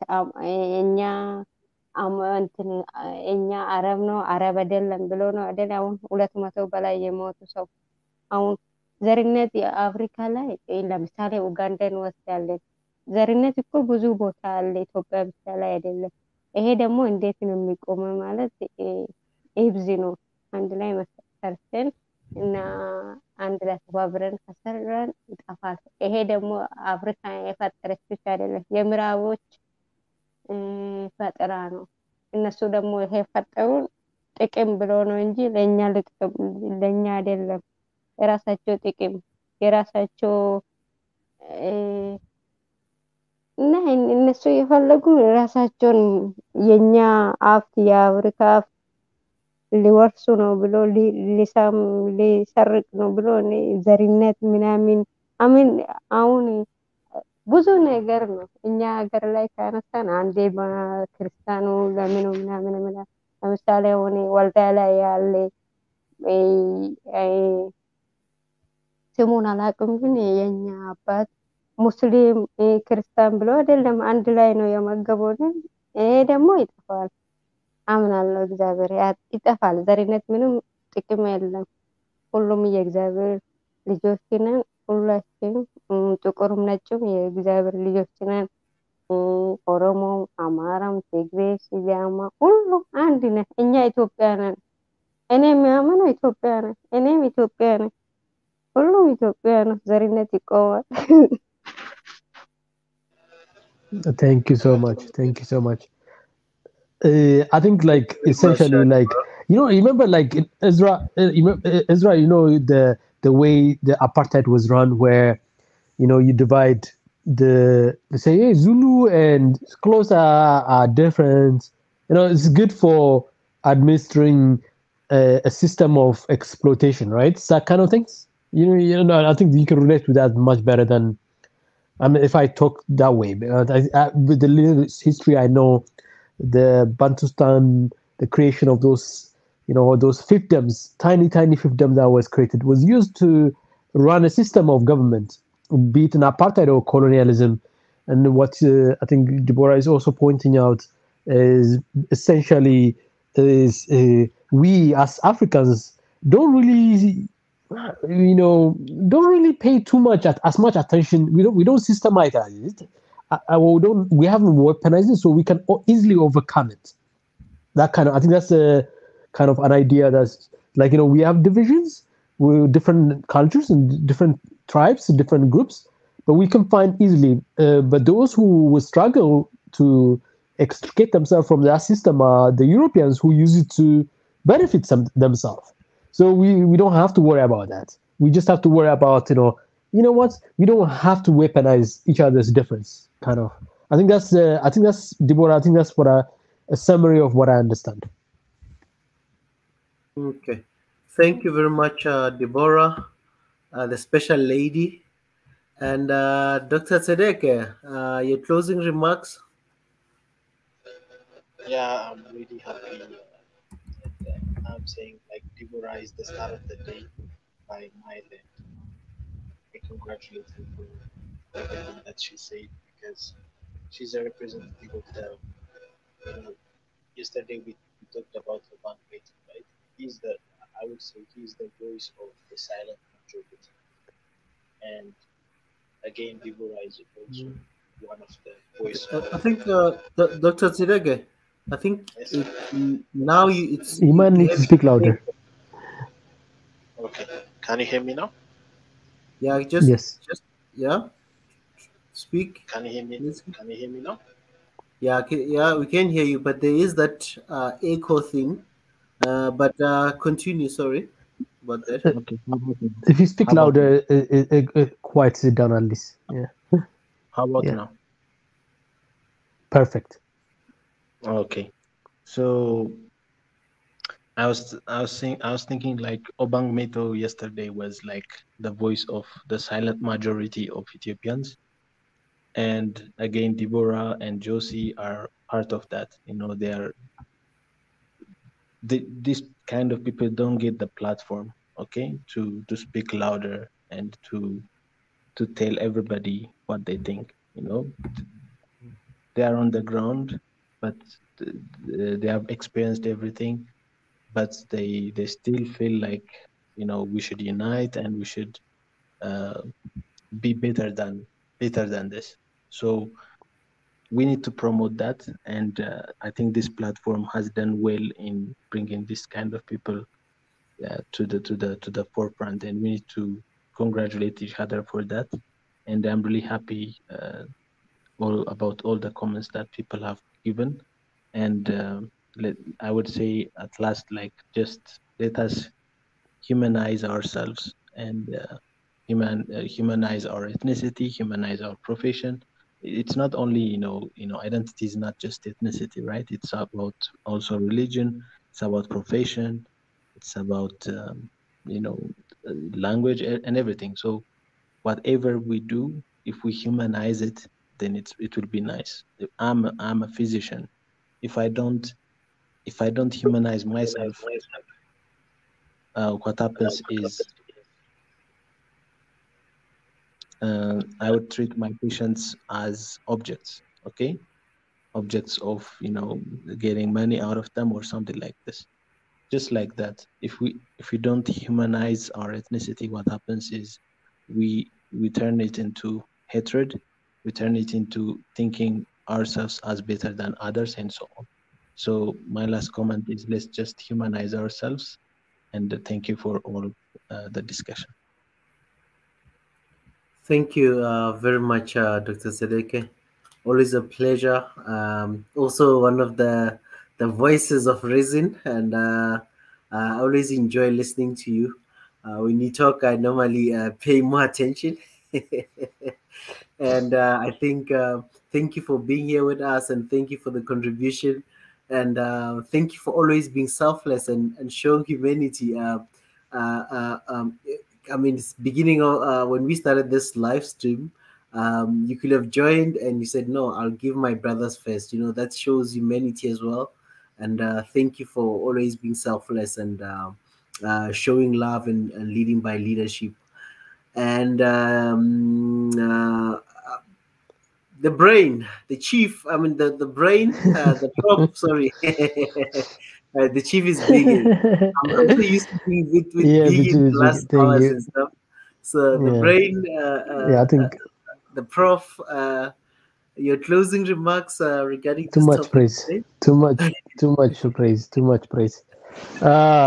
Thank you. I mean, I think like this is one of the best discussions we've had, and I think like coming after yesterday's phenomenal conversation between Mika and Dr. Obang, I think today is a nice tribute to that by extending other branches of those ideas and notions stated yesterday is an incredible thing, and only somebody like Pastor Ezra, who can achieve something like that. And praise, all praise to you and all that you represent, the calmness, the openness, the ability to be, to smile and to provide that welcoming platform, space, that welcoming embrace to different ideas and possibilities. And even when we are over, running over you, sometimes in the middle of conversation, you find a way to get us back on track, and it's incredible. But I think we paid homage to the conversation that we had yesterday. And obviously, of course, like always, Adeka, I really like that line, that simple but powerful line of reasoning the emotion. We have emotions about our sense of self, but he brings us back to reason, not to abdicate our emotions, our connection to our ethnicity, our connection to our profession, our connection to whatever identity we have, but give it reason. Reason, make it a reasonable kind of connection to that. So by humanizing, I think that's so. The last point I'll make is an extension of what just Adeka has done, which is like, how do we inoculate ourselves? Not, let's say, how do we push back and try to say, oh, these Westerners or these are trying to use our division for some ill-conceived objectives. But how do we immunize ourselves? I see the term, I think, is the medical term. How do we inoculate ourselves? I think the essentialness of humanity, that always leaning on that humanity. Every time I'm confused, I'll go to my humanity to understand something, to appreciate something. If I have difficulty relating with somebody because of that division that is struck between us, because of the construct, the social construct, my easiest way to get in is like my immunity is my humanity. I think we also have to inoculate ourselves using essential traditions. Even in tribes, we have traditions. In professions, we have traditions. Even if you don't have that sense of connection to our basic humanity, even in the things that we do, and the things that we believe, and the things that we are associated with, they are powerful instruments for achieving those inoculations that we need. So I know in Oromo traditions, in conflict resolution, in Gurage traditions, conflict resolution, in Amara traditions, in Tigray traditions, and then even in mixed traditions. For those of us who are the silent majority, part of the silent majority, who are not necessarily cannot easily be attributed to one tribe easily because of our bloodline is quite mixed in terms of tribal association. The inoculation for us is to lean on those things that govern our communities. Each community across Africa has ways and traditions of resolving conflict, like the use of elderlies, the thing that we share in terms of resources, economic resources, historical resources that we have that empower us. Those are things we should also promote and elevate to the higher level. Like Yossi and Deborah today are the silent majority. And then, of course, earlier you had, I forgot the names. These are people who are silent majorities. You don't hear about them on platforms because they don't have the forcefulness of the noisy minority. But they are the ones who resolve conflicts on the ground, but they don't have a platform to be heard. So places like Swahili Nation being a voice for those people are a way of educating people that we can't overcome these things. We can't overcome our differences. We can't overcome our differences with our brothers in Tigray, and with our brothers in Amhara, with our brothers in Tigray, with our brothers across Ethiopia, with our brothers and sisters in Burkina Faso, Sudan, and South Africa, and Uganda, Kenya, Tanzania.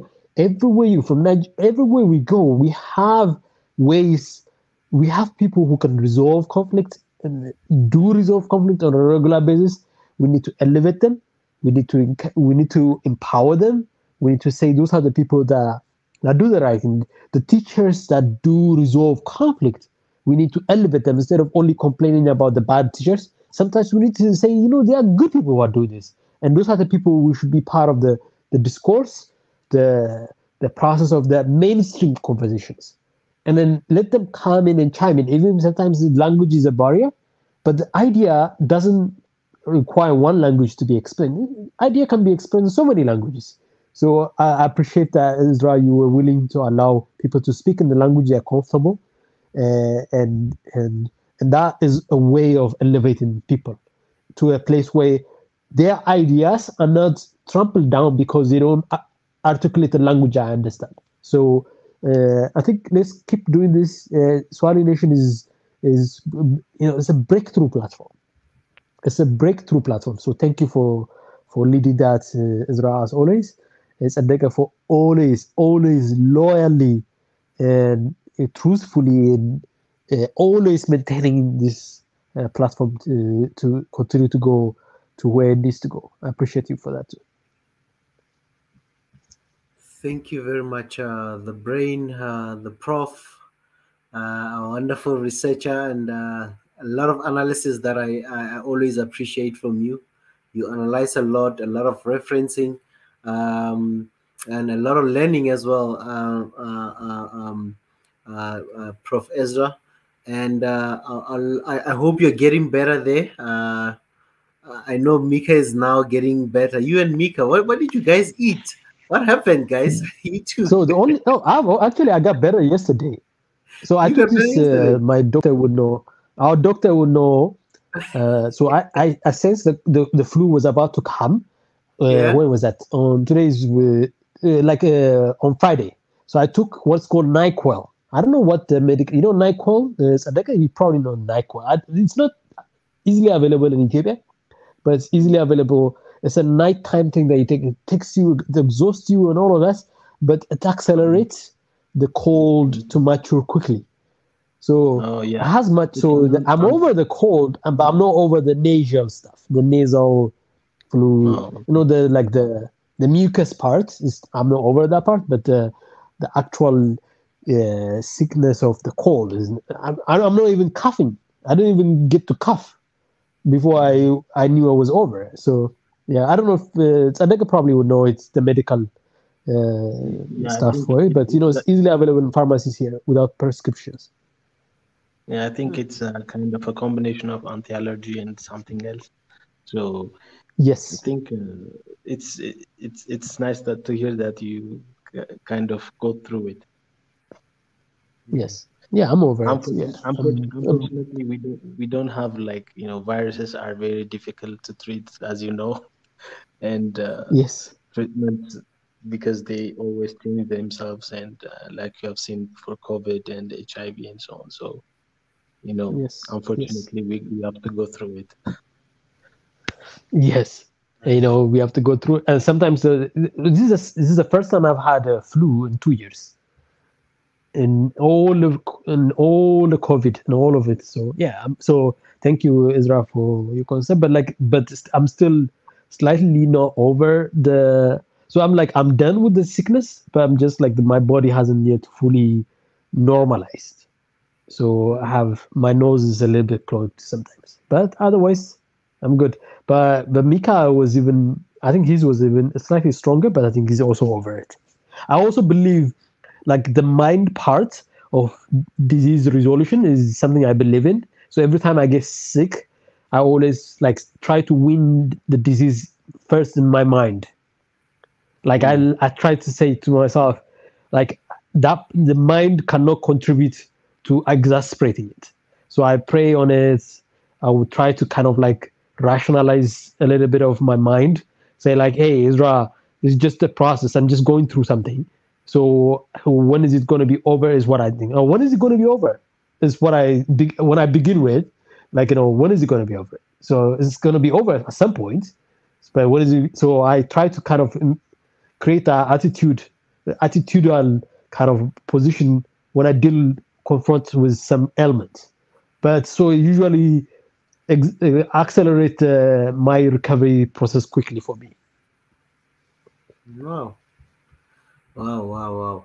Yeah, I know this. I think, as you say, mentally, I think the secretary said it's a biopsychosocial, spiritual model of health. It's called biopsychosocial. It's a spiritual model of health. Sadeka was talking about it. Yeah, Sadeka was talking about it the other day. Actually, he was mentioning it. Basically, you know, like you know that medicine is kind of split in two. There is the medicine from the east and there is the medicine from the west. And typically the Western medicine is something mostly the modern medicine, and it only talks about, you know, microorganisms and bacteria, viruses, and you know, all these things. But the eastern part, like the Chinese and the Indians and so on, you know, even Africans themselves, they think of the host or the human being.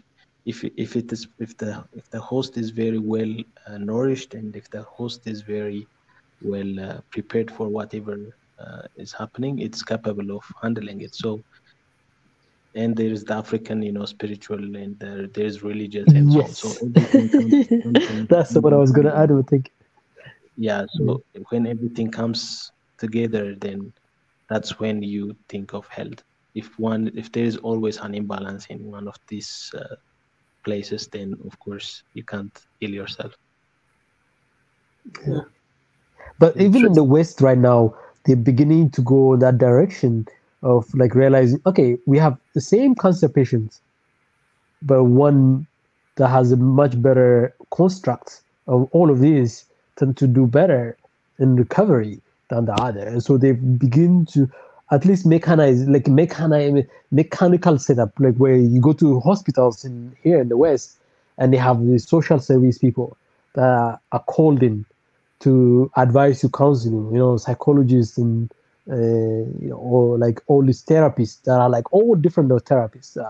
But the problem with the West is they still think of that as in a mechanical way, but it's not necessarily mechanical. So spirituality is not necessarily mechanical. It's a very complex thing. Like if you go to a spiritual advisor and an ancestor are in ancient Africa, they will I think that person will go through your ancestral trace. Like your ancestors trying to talk to you. So they'll go and try to see what are your ancestors telling you that you are not listening to, that you should be listening to, so that you can overcome the disease. All these sophisticated, very nuanced things.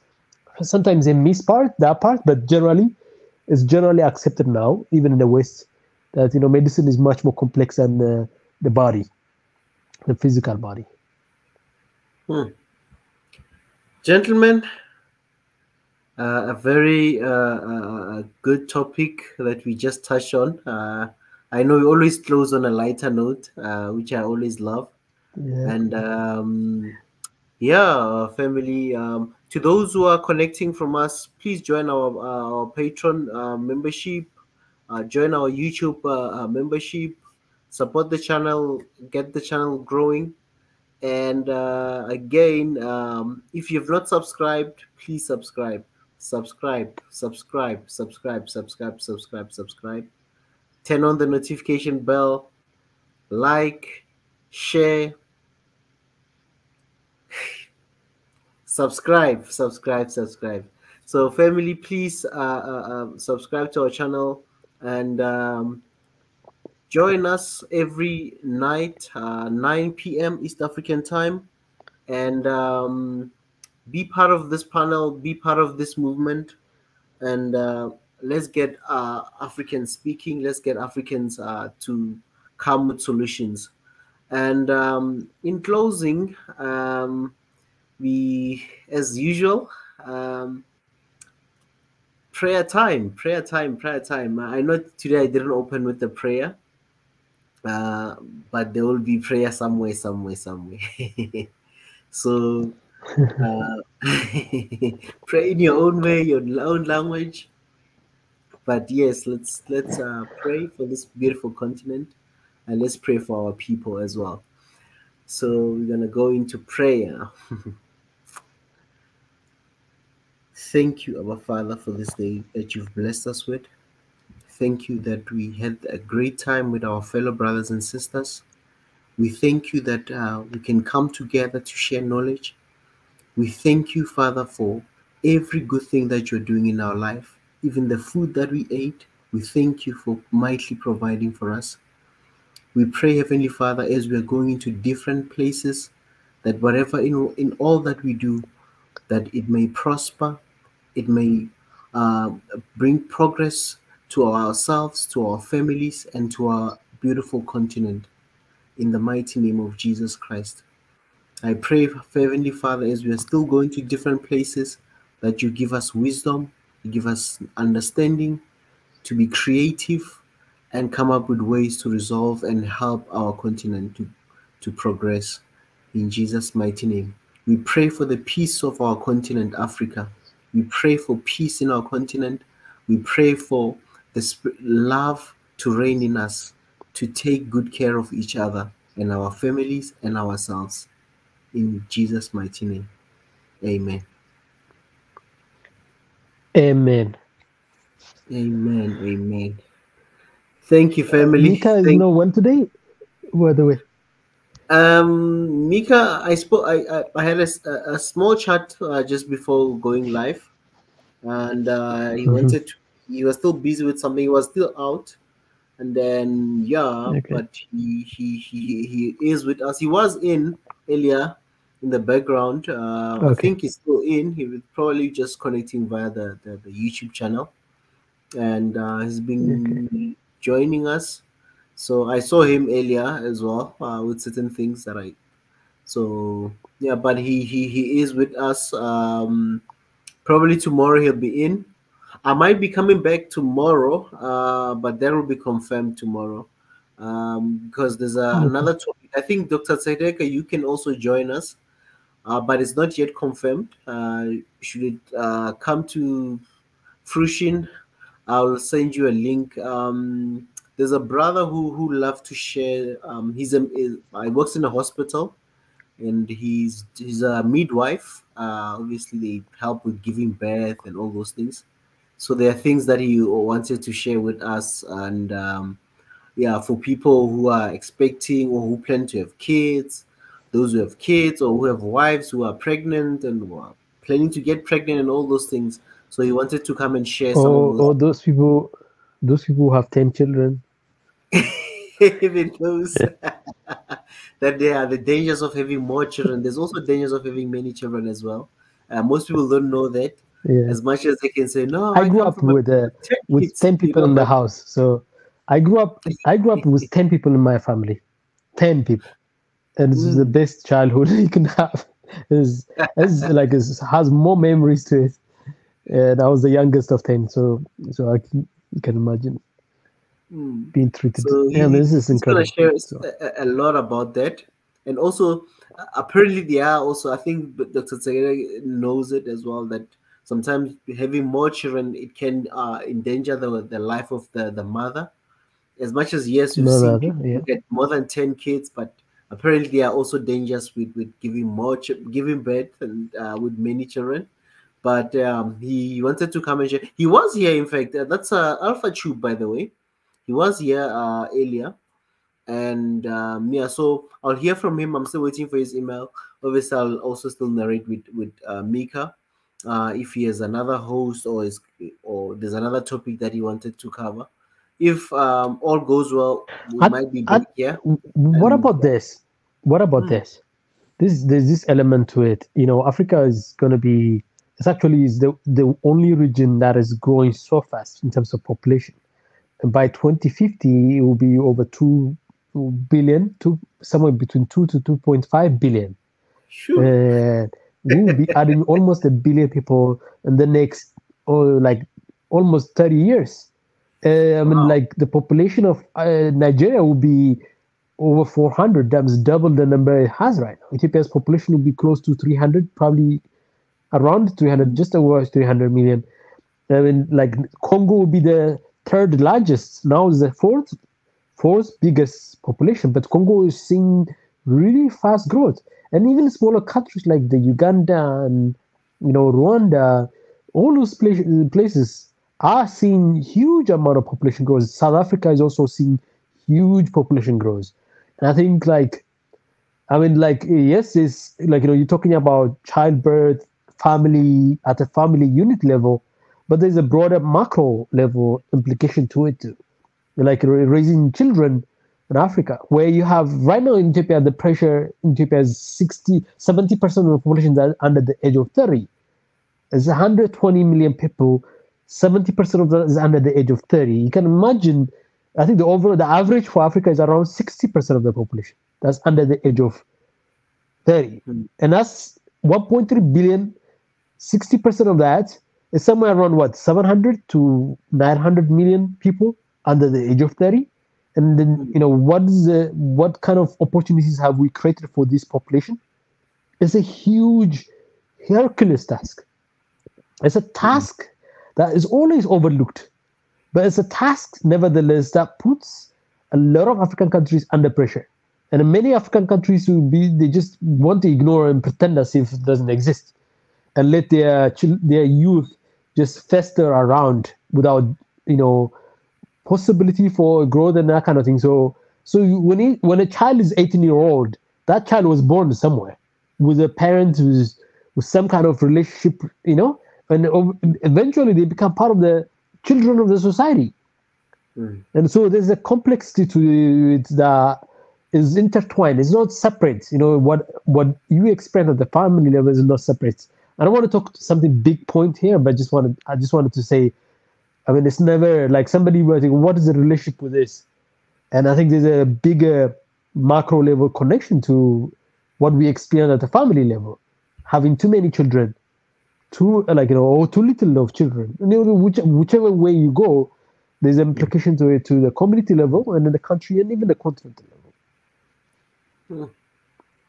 Yeah, I think that will obviously be put in the mix somehow when we're speaking about health and kids and all those things. Probably that's just part of the bigger conversation in terms of already we do have a young population and we're still having the growth rate, the birth rate, sorry, is still phew. When you're saying 2 point something, I'm thinking, wow, that's double. And wow, yeah. It is 1.3 by the way right now. 1.3, 1.4 right now, mind you. Shucks. Yeah. It is gonna be something else in the coming years. Yeah, will remain to be seen as a continent. But gentlemen, thank you very much. I know. By the way, just a reminder before you go, we have Libya's Independence Day that we wanna is coming up on the 24th of a day before, on the eve of Christmas, and I think it would be a good opportunity to really dive into Libya, the history of Libya. And I just wanted to, I think earlier somebody, Yossi, was talking about it. I just wanted to remind that it's coming up sometimes this week, end of this week. I think it's Friday. That's Friday. That's Friday. Yeah, okay. I wonder, but we'll make some calls tomorrow, or even now, if you guys know anyone who's from Libya, who'd love to join us to speak about their country. We know currently they're going through a hard time, but if you know somebody, either in school, whether at work, or whether in a different country, please try to link us up with them, and then we can get them on the show, and then let's see what we can uncover and learn about Libya. Feel free, family, to link us up with them. And if there's you've got an email you want to send us to regarding anyone from Libya, I'm just going to share our email address, oneafricaofficial@gmail.com. We'll be sharing our email address here. So please send us an email. Or any topic or any inquiries, please send us an email on this email address, and then we'll respond and assist where possible. But gentlemen, we want to learn as much about Libya as possible. Exactly. There's a lot of history that's hidden now. I think after Colonel, they used to call him a colonel or Gaddafi, yeah. I mean, yes, Colonel Gaddafi. A lot of things was just hidden after that. Even worse, we couldn't even know what's happening. So it's a very unique country, Libya, and it's one Arab country that really found an identity with Africa, which was not paid back with equal amount of respect, and we should have stood by Gaddafi, despite our reservations, whatever reservation that we had, which we didn't. And then, of course, Gaddafi has done a few things to to piss off a few Africans. so he just, anyways. But that said, but we want to celebrate Libya, all right? So I think Big E would be able to help us with that, and I suspect that he has some network and relationship that he could tap into. Okay, you go to bed. Me, I'm like awake. I'm as awake as it gets, so I will continue going. You guys are like at the tail end of your day, so I'm Yeah, sure you it's had a already busy morning. day. It's already So Thursday morning. In yeah, Ethiopia, in yeah, South Africa, it's already morning now. We're already thinking of yeah.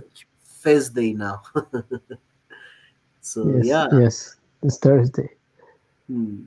So Okay, let's the brain. drive. Let's talk tomorrow, and let's Okay, meet again. Same time, same place. okay, Thank you. okay, okay.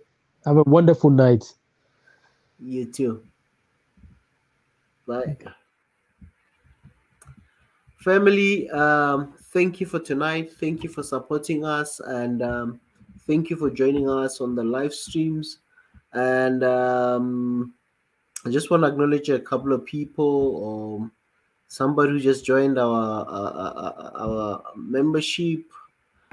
Thank you very much, family, for just want to acknowledge TJAP Technologies for their new membership. They just joined our membership on our channel. Thank you, TJAP Technologies. Really appreciate being part of this family. And just want to thank everyone who has joined us tonight. It really means a lot, and continue supporting us. And if you've connected and you have not subscribed, please subscribe. Let's get the channel growing, and let's hear more voices. And from my side, it's shalom, and let's meet again tomorrow. God bless you, family.